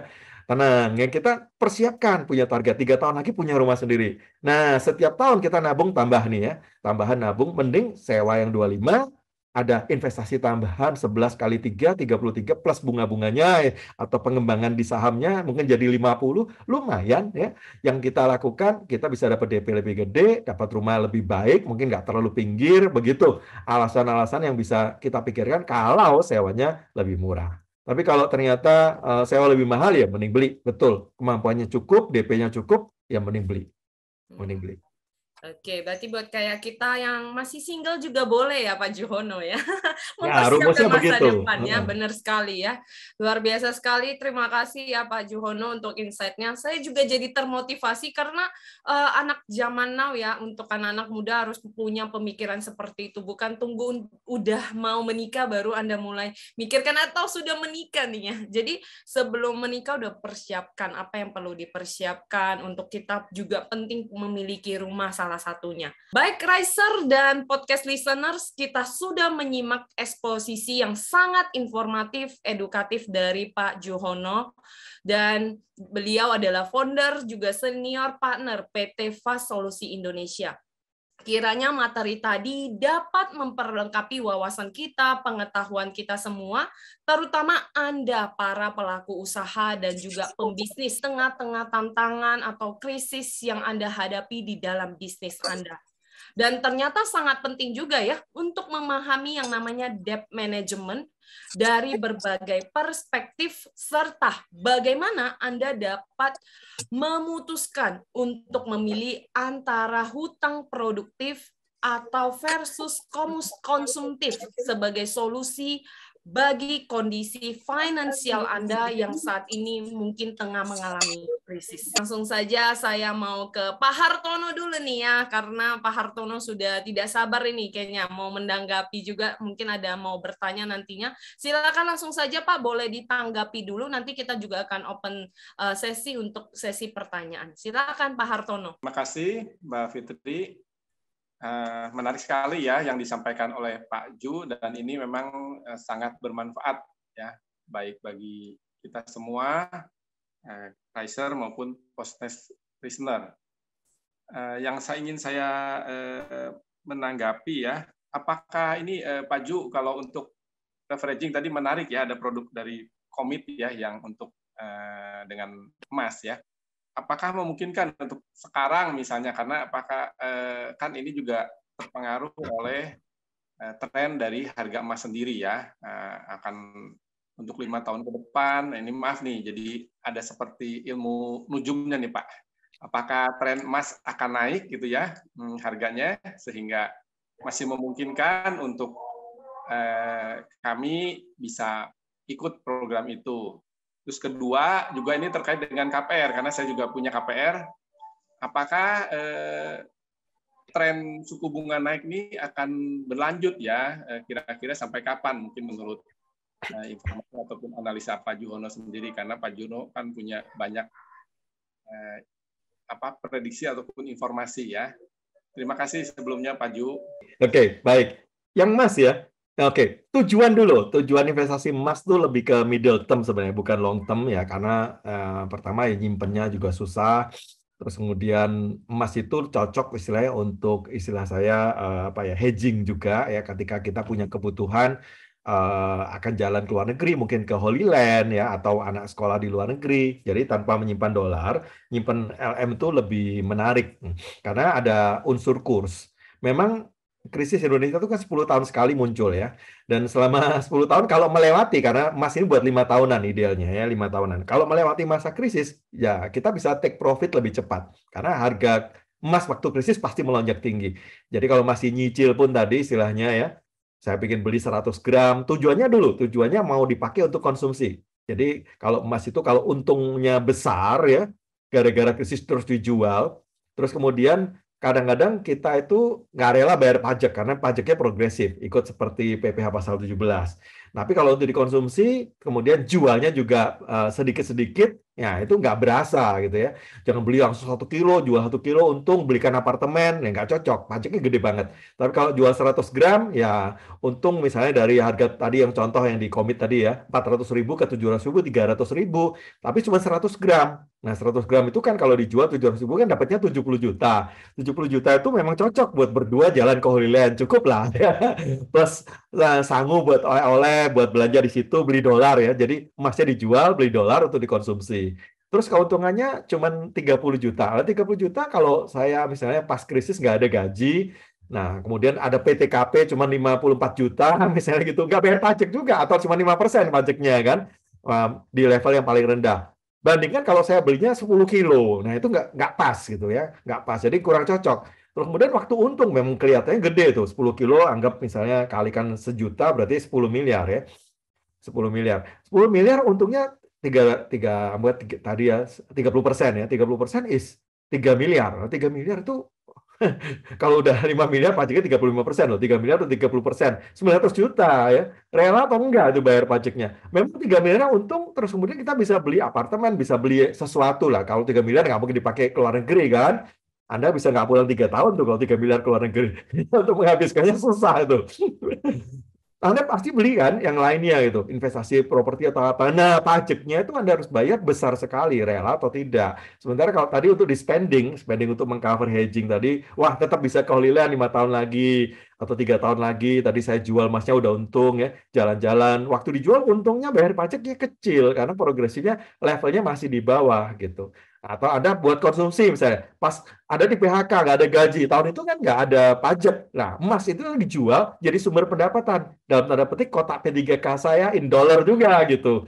Misalnya harus biaya anak sekolah dalam dolar, itu pasti mengcover biaya dolar. Nah, waktu saya jual, labanya pun nggak gede, 100 juta, ya pajaknya 5%, begitu. Jadi jangan beli jumlah besar, terus kemudian investasi untuk cari untung sebesar-besarnya, dan ditukar oleh barang investasi yang lain kurang cocok. Sekalipun itu produktif, artinya emas itu growth-nya di atas inflasi. Itu pertanyaan pertama ya, terkait logam mulia. Biar kita tahu tujuan dulu, investasi emas itu cocoknya buat middle term, belinya ya untuk si spending ya, kalau keluar negeri tadi, berapa kebutuhan paling nggak selama 3-6 bulan ke depan, atau buat hidup berapa lama ya, kalau anak di luar negeri, itu nggak akan gede-gede amat sih, seperti itu. Bagaimana kalau properti? Nah, kalau properti, tadi ukuran pertama kan tadi beli atau sewa ya, ada rumus yang mungkin jadi perhatian juga buat kita pertimbangkan, mending beli atau sewa. Yang kedua, kalau kita bunga trennya naik, dan naiknya sudah melewati batas inflasi wajar di Indonesia itu dan di seluruh dunia itu kalau single digit ya. Kalau udah double digit tidak wajar, itu sudah tinggi. Jadi kalau udah double digit berarti angkanya udah 10%. Bunga itu nggak menarik banget. Kita harus berpikir cepat-cepat keluar gitu dari yang namanya utangnya 12 tahun. Ya, karena harga sewa kita nggak akan ngejar gitu dengan cicilan yang baru dengan bunga yang sangat tinggi. Makanya kalau tren bunga naik, kalau teman-teman semua ya, Riser dan podcast listener hari ini pilih pinjaman KPR, apalagi rumah pertama, di lock, dikunci melewati masa bunga tinggi ini. Jadi ada kadang-kadang program namanya fix and cap begitu ya. Fixnya ya amankan dulu 3 tahun, jangan sampai berubah. Diharapkan 3 tahun lagi bunga normal gitu, atau back to slow gitu ya, nggak tinggi-tinggi amat begitu. Karena kalau udah nembus angka 10 nggak menarik sama sekali investasi properti itu. Nah, itu udah mengalahkan inflasi soalnya. Jadi kalau 6% inflasi Indonesia in the long run, dan properti for long term, KPR juga 10 tahun itu long term, average inflasi kita 6. Terus kemudian bunganya sekitar 6, itu masih boleh gitu ya. Karena kenaikan harga rumah sama tadi biaya bunganya masih equal, masih sebanding. Tinggal nanti ukur kemampuan saya sewa sama nyicil tadi, kemampuan saya bagus mana, cash flow saya kuat yang mana, itu yang diukur. Tapi kalau bunganya udah tembus angka 10, itu Anda harus berpikir gimana mungkin take profit, jual, kalau udah naik tinggi, lunasi, karena udah sama sekali udah nggak menarik. Rumah investasi pun nggak akan menarik ketika bunganya tinggi. Nah, jalan keluarnya adalah solusinya pada saat tren bunga tinggi begini, amankan pinjaman kita, lock paling nggak amankan nih, menerawang dikit ya, 3 tahun lah. Kenapa 3 tahun? 2024 itu ada Pilpres. Ini terawangan saya ya.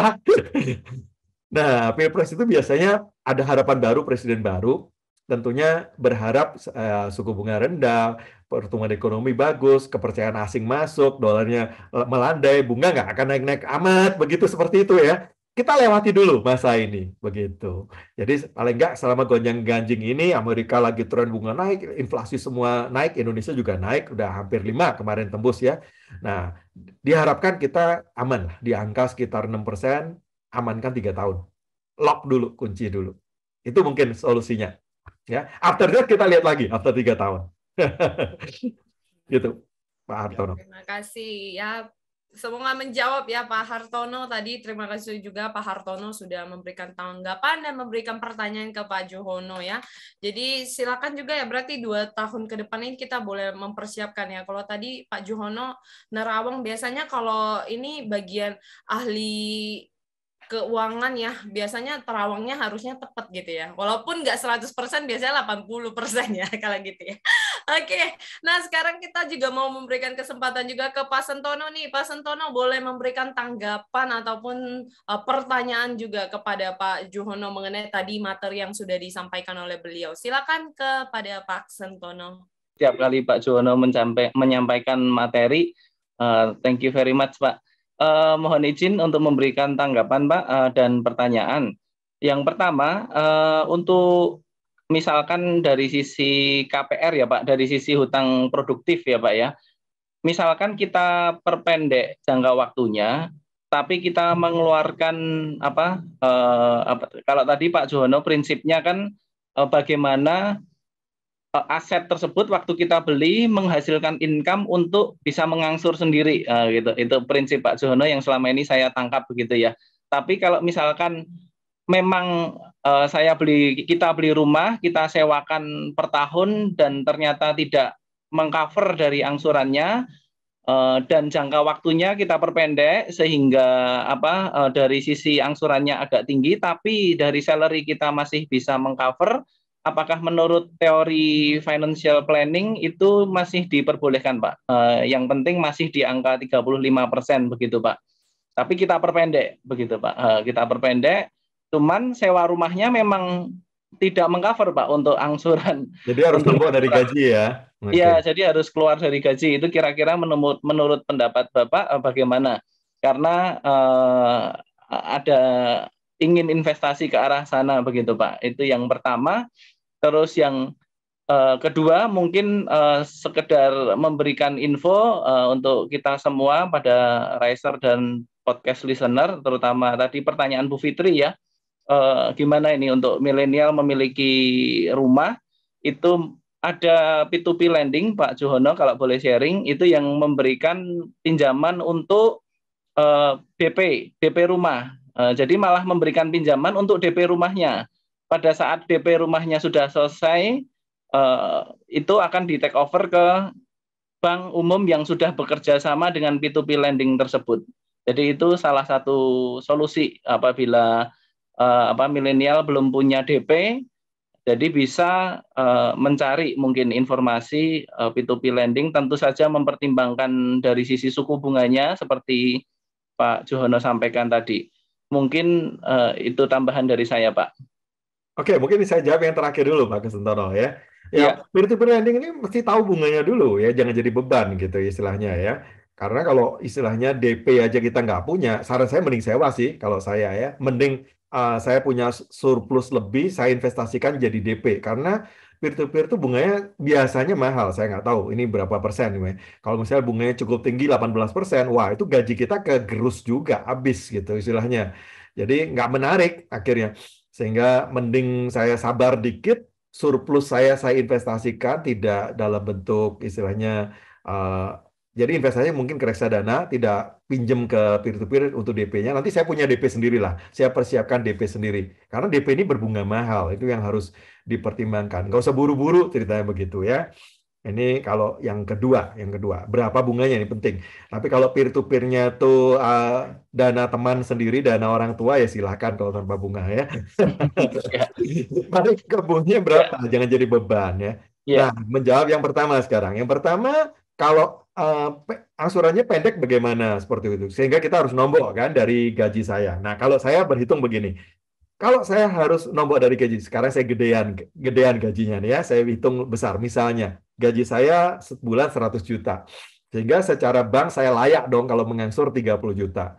Jadi kalau tadi 30 juta, saya bisa pinjem misalnya kalau pinjaman yang panjang 10 tahun tadi dengan bunga 6%, ya itu kurang lebih kali 10 ya, 3 miliar. Tapi saya pinjamnya nggak usah 3 miliar, saya pinjamnya mungkin sepertiga ya, 1 miliar, tapi dipendekin, jangan 10 tahun, cuma 4 tahun, begitu kan ya. Supaya cicilan saya 30 juta, dan 30 juta tadi sepertiga gaji, bank pasti approve, itu pasti approve. Ya.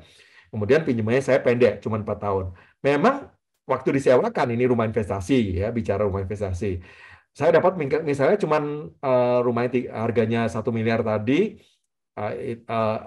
tadi rumahnya ya 1 miliar ya. Jadi sewanya misalnya setahun cuman ya katakan 30-40 juta rupiah sebulan, berarti cuma 2,5. Nah, 30 juta dan 27 nombok dari gaji saya. Nah, saya memilih begini nih ya.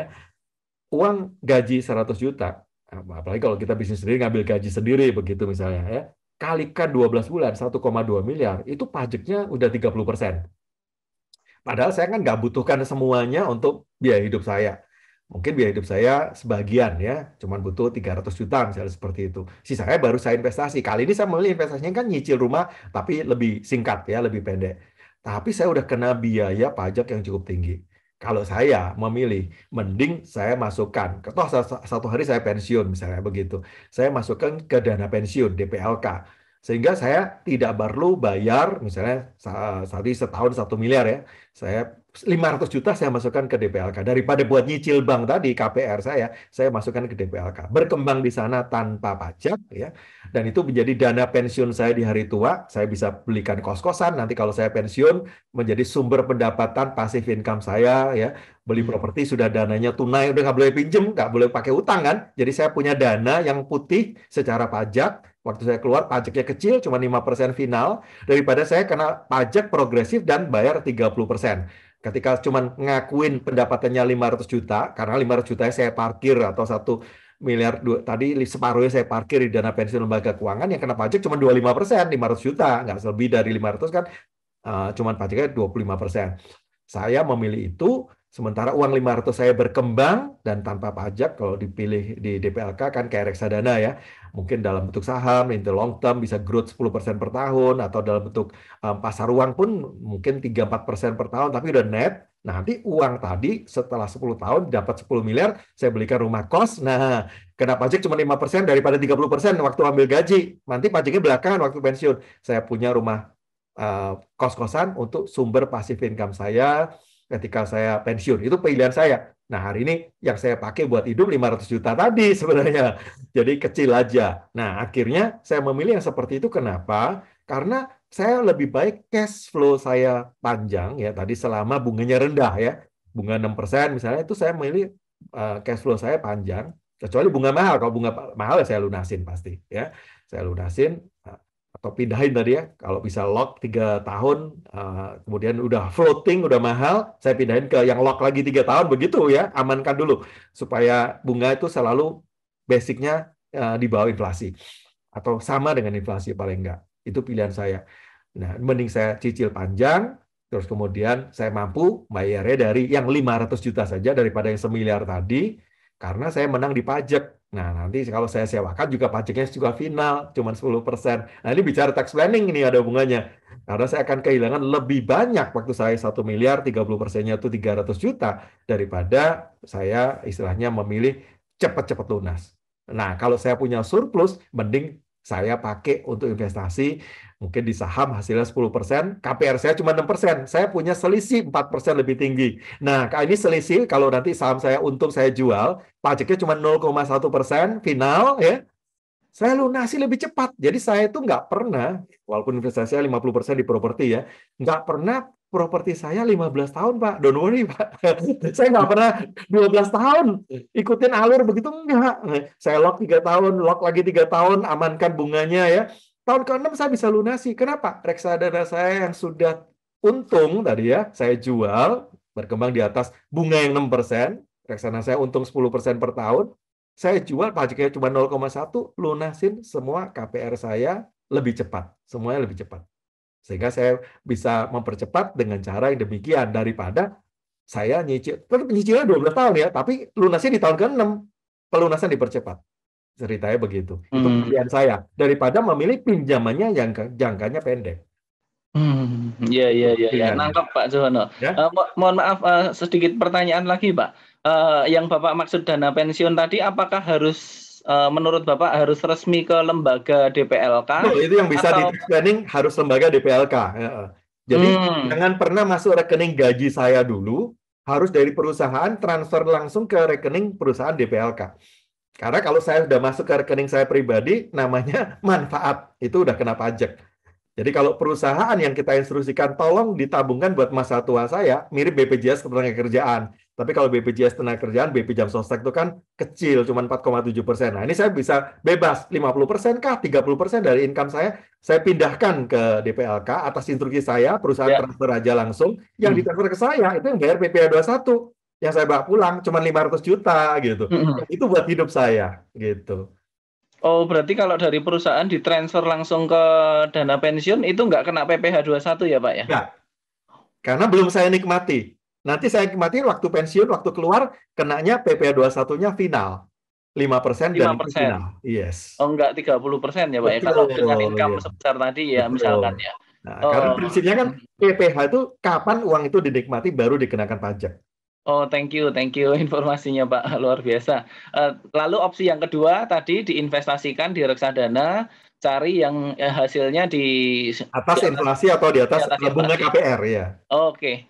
Thank you, baik Pak Jono. Surplus saya bisa mempercepat pinjaman saya. Ya, daripada kita perpendek jangka waktunya ya Pak ya. Yes. Oke, noted Pak. Ya. Terima kasih untuk semua insight-nya juga dengan Pak Hartono. Dan baik Riser dan podcast listener dimanapun Anda berada, kita sudah menyimak materi dan tanya jawab serta juga tanggapan dari para narasumber kita di malam hari ini. Dan kita juga akan lanjutkan di sesi berikutnya. Setelah nanti break, kita akan lanjut di sesi di mana kita akan menyaksikan dan mendengarkan juga pengalaman dari tanggapan juga sharing session dari Pak Sentono dan Pak Hartono mengenai bisnis mereka, bagaimana mereka mengalami masa-masa mereka membangun bisnis mereka yang bisa menjadi sebuah pengalaman inspiratif yang bisa mengedukasi serta memotivasi kita semua. Kita akan kembali lagi dalam sesi ini juga, dan kita akan kembali di dalam KBC Rise Podcast Special episode KBC Network dengan tema hutang produktif di masa krisis dari perspektif hutang produktif versus hutang konsumtif. Mana yang Anda pilih? Namun sebelumnya kita simak dulu tayangan video berikut ini. Dan jangan lupa subscribe YouTube channel Kingdom Business Community dan follow akun medianya yang juga ada di audio streaming podcast KBC Indonesia. Baik itu di Spotify, ada di Apple Podcast, juga ada di Google Podcast dan Amazon Music. Kita akan segera kembali.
tidak lengkap ya rasanya kalau kita tadi hanya mendengarkan sharing dari Pak Juhono saja. Hari ini kita juga akan mendengarkan sharing session dari penanggap kita yang akan berbagi bagaimana tentang pengalaman inspiratif mereka di bidang bisnis ataupun karir yang mereka geluti saat ini.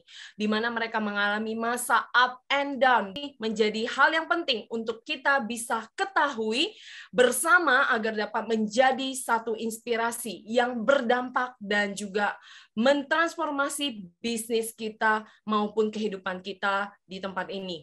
Untuk itu langsung saya persilakan kepada Pak Sentono untuk boleh berbagi pengalaman dan inspiratif tentang bisnis yang Pak Sentono jalani selama ini, juga tips-tips praktis apa nih yang bisa dibagikan buat para riser dan podcast listener malam hari ini, nanti biar mereka juga bisa belajar hal yang sangat luar biasa dari para penanggap dan narasumber di malam hari ini. Langsung saja kepada Pak Sentono, silakan. Terima kasih Bu Fitri atas waktunya. Mungkin sharing dari saya ya, saya mendevelop the rural bank ya istilahnya, company tempat saya bekerja, Riser and Podcast Listener. Saya bekerja di sini hampir 12 tahun lamanya. Kita mulai dari sekitar 20-an karyawan, sampai saat ini kami puji Tuhan bisa berkembang dengan jumlah karyawan hampir 200-an ya, dengan 9 lokasi kantor di Yogyakarta, dan kami boleh memberkati cukup banyak peminjam yang menjadi klien kami selama ini.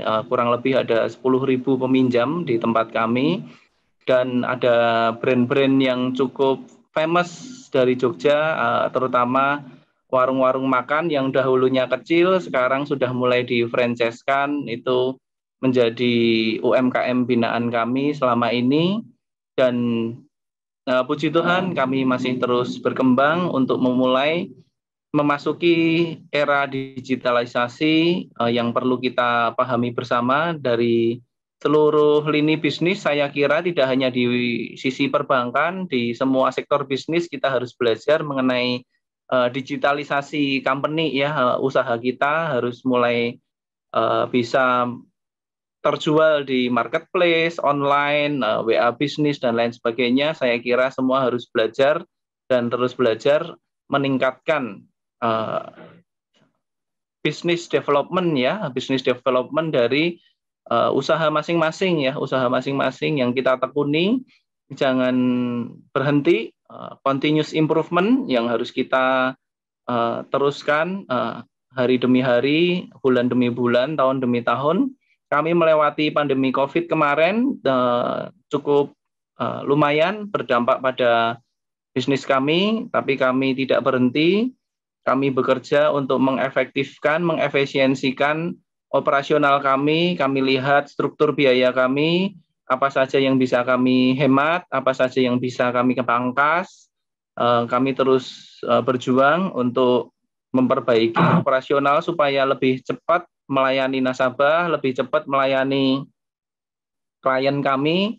Tentu saja dibantu dengan teknologi ya, dibantu dengan teknologi. Kami memberikan kemajuan teknologi di kantor kami, seperti contoh istilahnya mobile banking, seperti contoh kita pengecekan histori kredit secara online. Nah, itu kami coba develop. Intinya harus maju terus, meskipun memang benar kita bisa beralasan karena ada pandemi COVID bisnis kita turun, tapi jangan lengah, jangan menyerah. Kita harus think and think. Seperti prinsipnya KBC juga ya, saya kira grow and grow and grow ya, selalu bertumbuh dalam segala hal. Banyak sekali yang saya peroleh, motivasi manajemen, motivasi keuangan, manajemen keuangan dari pembelajaran yang diperoleh dari komunitas KBC. Sangat banyak yang dapat diterapkan dalam kehidupan kita sehari-hari maupun dalam kehidupan bisnis kita masing-masing. Dan itu kami praktekkan juga di dalam manajemen bisnis kami di kantor, terutama pembelajaran perencanaan keuangan itu selalu kami ajarkan kepada 200 karyawan kami untuk selalu mengingat bahwa manajemen keuangan keluarga itu penting sekali, sehingga karyawan kami tidak terjebak dalam hutang seperti yang tadi kita bahas, hutang yang konsumtif. Karyawan kami dapat berpikir ke depan, mempersiapkan masa depan keluarganya, anaknya, sehingga mereka dapat bekerja dengan baik, tentu saja dengan gaya hidup yang sepadan. Dan itu yang membuat kami dapat bekerja sama dalam tim yang sehat dan maju terus selama ini. Demikian mungkin yang bisa kami sampaikan, Bu Fitri.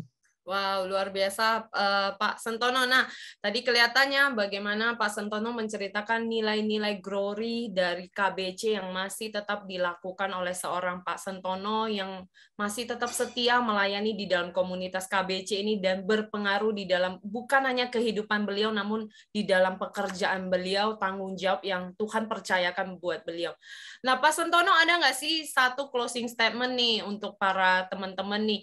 Kan pasti penasaran nih, apa sih kira-kira kalau tadi diceritain tentang glory, segala macam tentang KBC, orang pasti penasaran ya Pak ya. Boleh nggak sih satu closing statement yang membuat para riser dan podcast listener untuk semakin tertarik nih, ayo segera bergabung di dalam komunitas ini untuk kita bukan hanya belajar tentang di dalam hal duniawi mungkin ya, maksudnya salah satu mungkin tentang hanya sibuk dengan pekerjaan kita, sibuk dengan kehidupan kita, namun di dalam komunitas ini apa sih yang didapatkan yang membuat seorang Pak Sentono bisa berubah secara luar biasa dalam kehidupan, keluarga, dan pekerjaannya?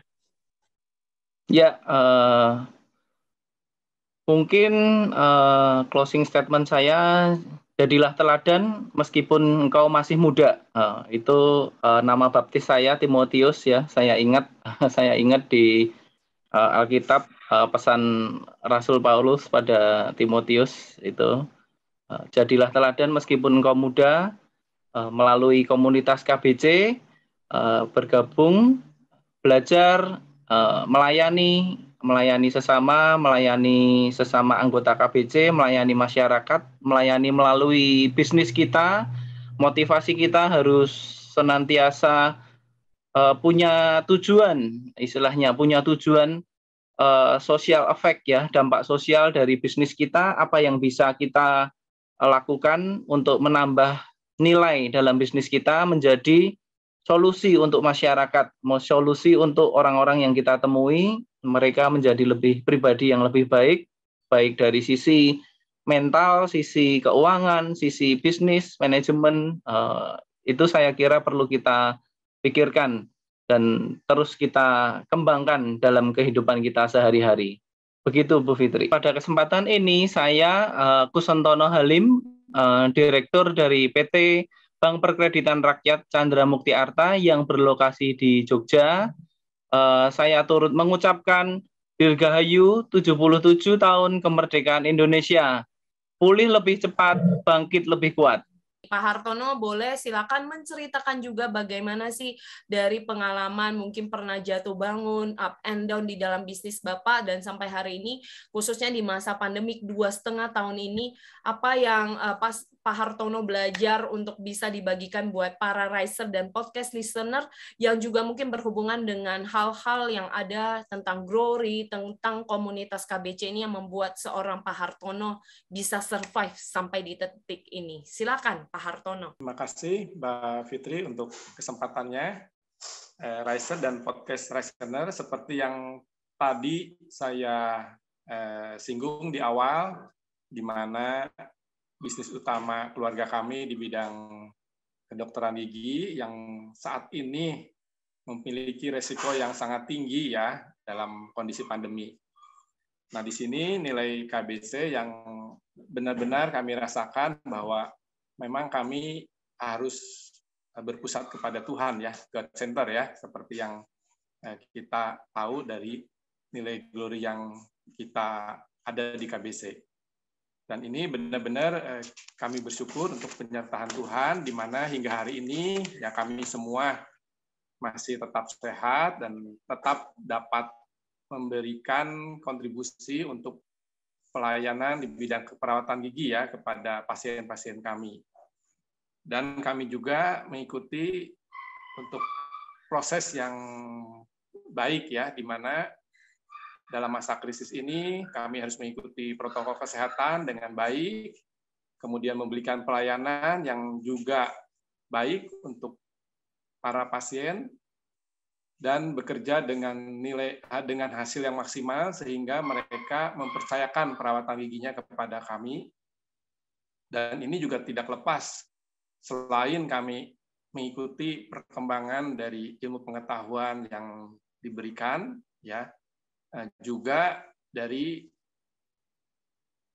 misi-misi ataupun juga seminar-seminar ya, ataupun juga seperti ini podcast ataupun juga ada banyak Zoom ya yang telah diselenggarakan oleh KBC, dan ini sangat bermanfaat buat saya ya, terutama juga terakhir saya mengikuti Shifting Up yang diberikan langsung oleh penasehat KBC ya, Bapak Paulus Bambang, di mana ini sangat menginspirasi buat kami sehingga kami mendapat insight baru dan juga semangat baru dan juga kekuatan baru ya untuk mengelola praktek dokter gigi ini dengan lebih profesional, dengan juga prinsip kehati-hatian dan tetap terus berkembang sehingga ya puji Tuhan di samping kami selamat ya apa yang kami raih khususnya misalnya dari segi omset itu tidak berbeda jauh ya dengan sebelum pandemi, padahal jumlah pasien itu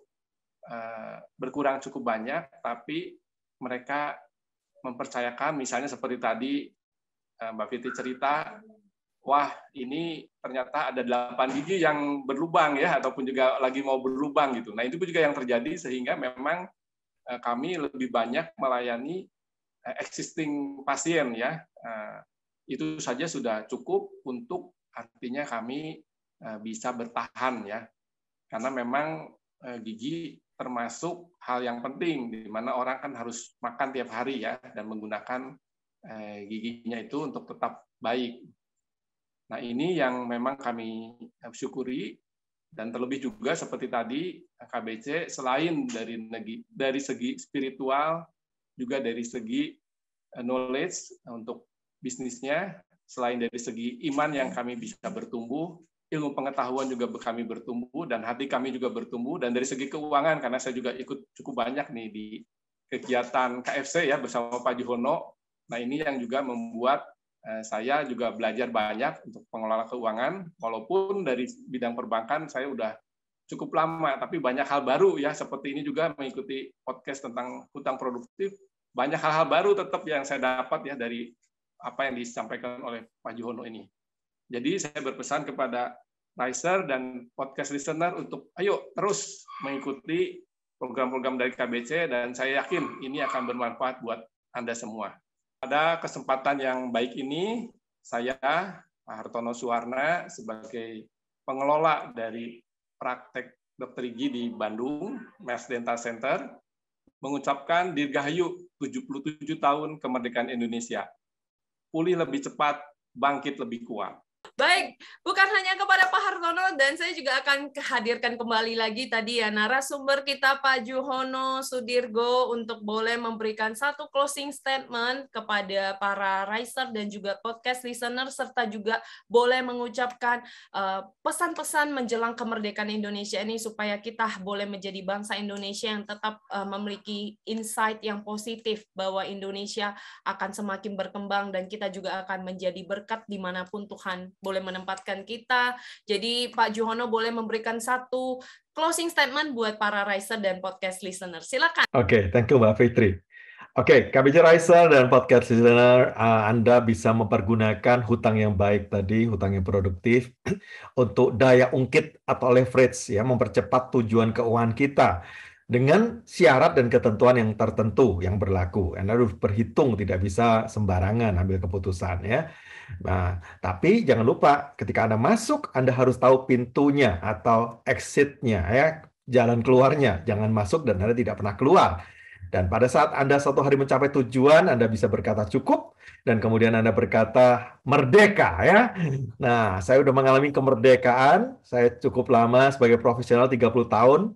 Sebelum pandemi, bulan Juli tahun 2019, saya merdeka dari waktu. Hari ini saya bebas secara waktu karena saya udah ambil pensiun dini, dan hari ini saya mengelola satu lembaga yang saya bangun, yang namanya FAS, ya. FAS ini memang kepanjangan dari Finance, Accounting, Strategi, dan Training. Saya lebih baik berbagi lewat lembaga ini sebagai lembaga yang bisa dipakai menjadi alat dengan teman-teman yang lain semua yang saya kumpulkan bisa membantu banyak orang, ya. Mungkin secara keuangan mereka yang ngalamin kesulitan, ya teman-teman yang selama pandemi kemarin banyak yang kita bantu juga, baik secara cuma-cuma ataupun mungkin dengan biaya yang bahkan lebih rendah daripada di luar. Tapi ada juga yang berhasil justru pas pandemi kemarin melejit tinggi, ya. Ada yang kita bantu sehingga mereka go public dan mereka mencapai tujuan keuangan mereka. Jadi saya prinsipnya adalah saya senang ketika Anda senang, saya akan sedih ketika Anda sedih. Dan itulah passion yang saya lakukan, dan pesan saya adalah tetap, ya, pulih lebih cepat lebih baik, itu fast, ya. Dan kita harus merdeka. Persiapkan kemerdekaan Anda secara finansial menjadi sesuatu harapan masa depan yang lebih baik. Indonesia sudah merdeka 77 tahun, jangan terus menjadi budak hutang. Pastikan suatu hari Anda akan merdeka. Merdeka dan maju terus. Wow, menarik. Para riser dan podcast listener dimanapun Anda berada, kita sudah menyaksikan sharing dan informasi dari para narasumber kita hari ini.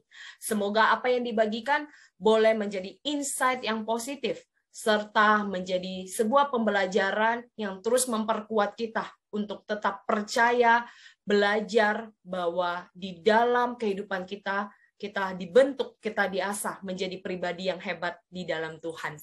Dan saya mengucapkan terima kasih untuk para narasumber kita, Bapak Juhono Sudirgo, Bapak Sentono, dan Bapak Hartono. Saya Fitrini Chow, saya sebagai seorang woman entrepreneur dan juga profesional MC, mengucapkan Dirgahayu 77 tahun kemerdekaan Indonesia. Saya percaya Indonesia akan semakin berjaya dan bertumbuh, berkembang, serta menginspirasi banyak orang.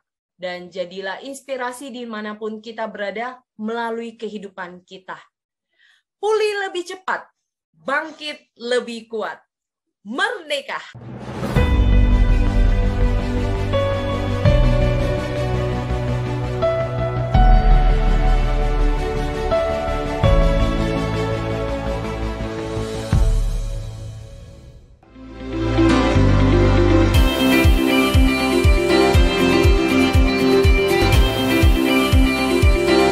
Hello Riser and Podcast listeners, terima kasih Anda telah menyimak Rise Podcast Special Edition yang dipersembahkan oleh Kingdom Business Community. Harapan kami setiap episode Rise Podcast dapat menginspirasi Anda untuk terus mengalami transformasi dalam melakukan bisnis dan profesi Anda untuk tujuan yang mulia, membangun bisnis melalui manusia dan membangun manusia melalui bisnis. Kami mengajak setiap Anda dan perusahaan Anda untuk bergabung bersama kami dalam komunitas Kingdom Business Community. Secara bersama, kita bisa bertumbuh, berkembang, dan sukses, serta dapat berkolaborasi dalam gerakan kepedulian kepada sesama untuk Indonesia yang lebih baik. Untuk dapat bergabung, silahkan kunjungi website Kingdom Business Community di www.kbc.or.id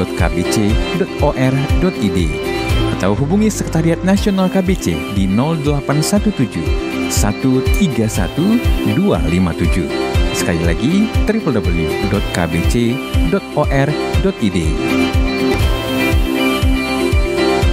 Rise Podcast Kingdom Business Community. We podcast with heart. Sampai jumpa.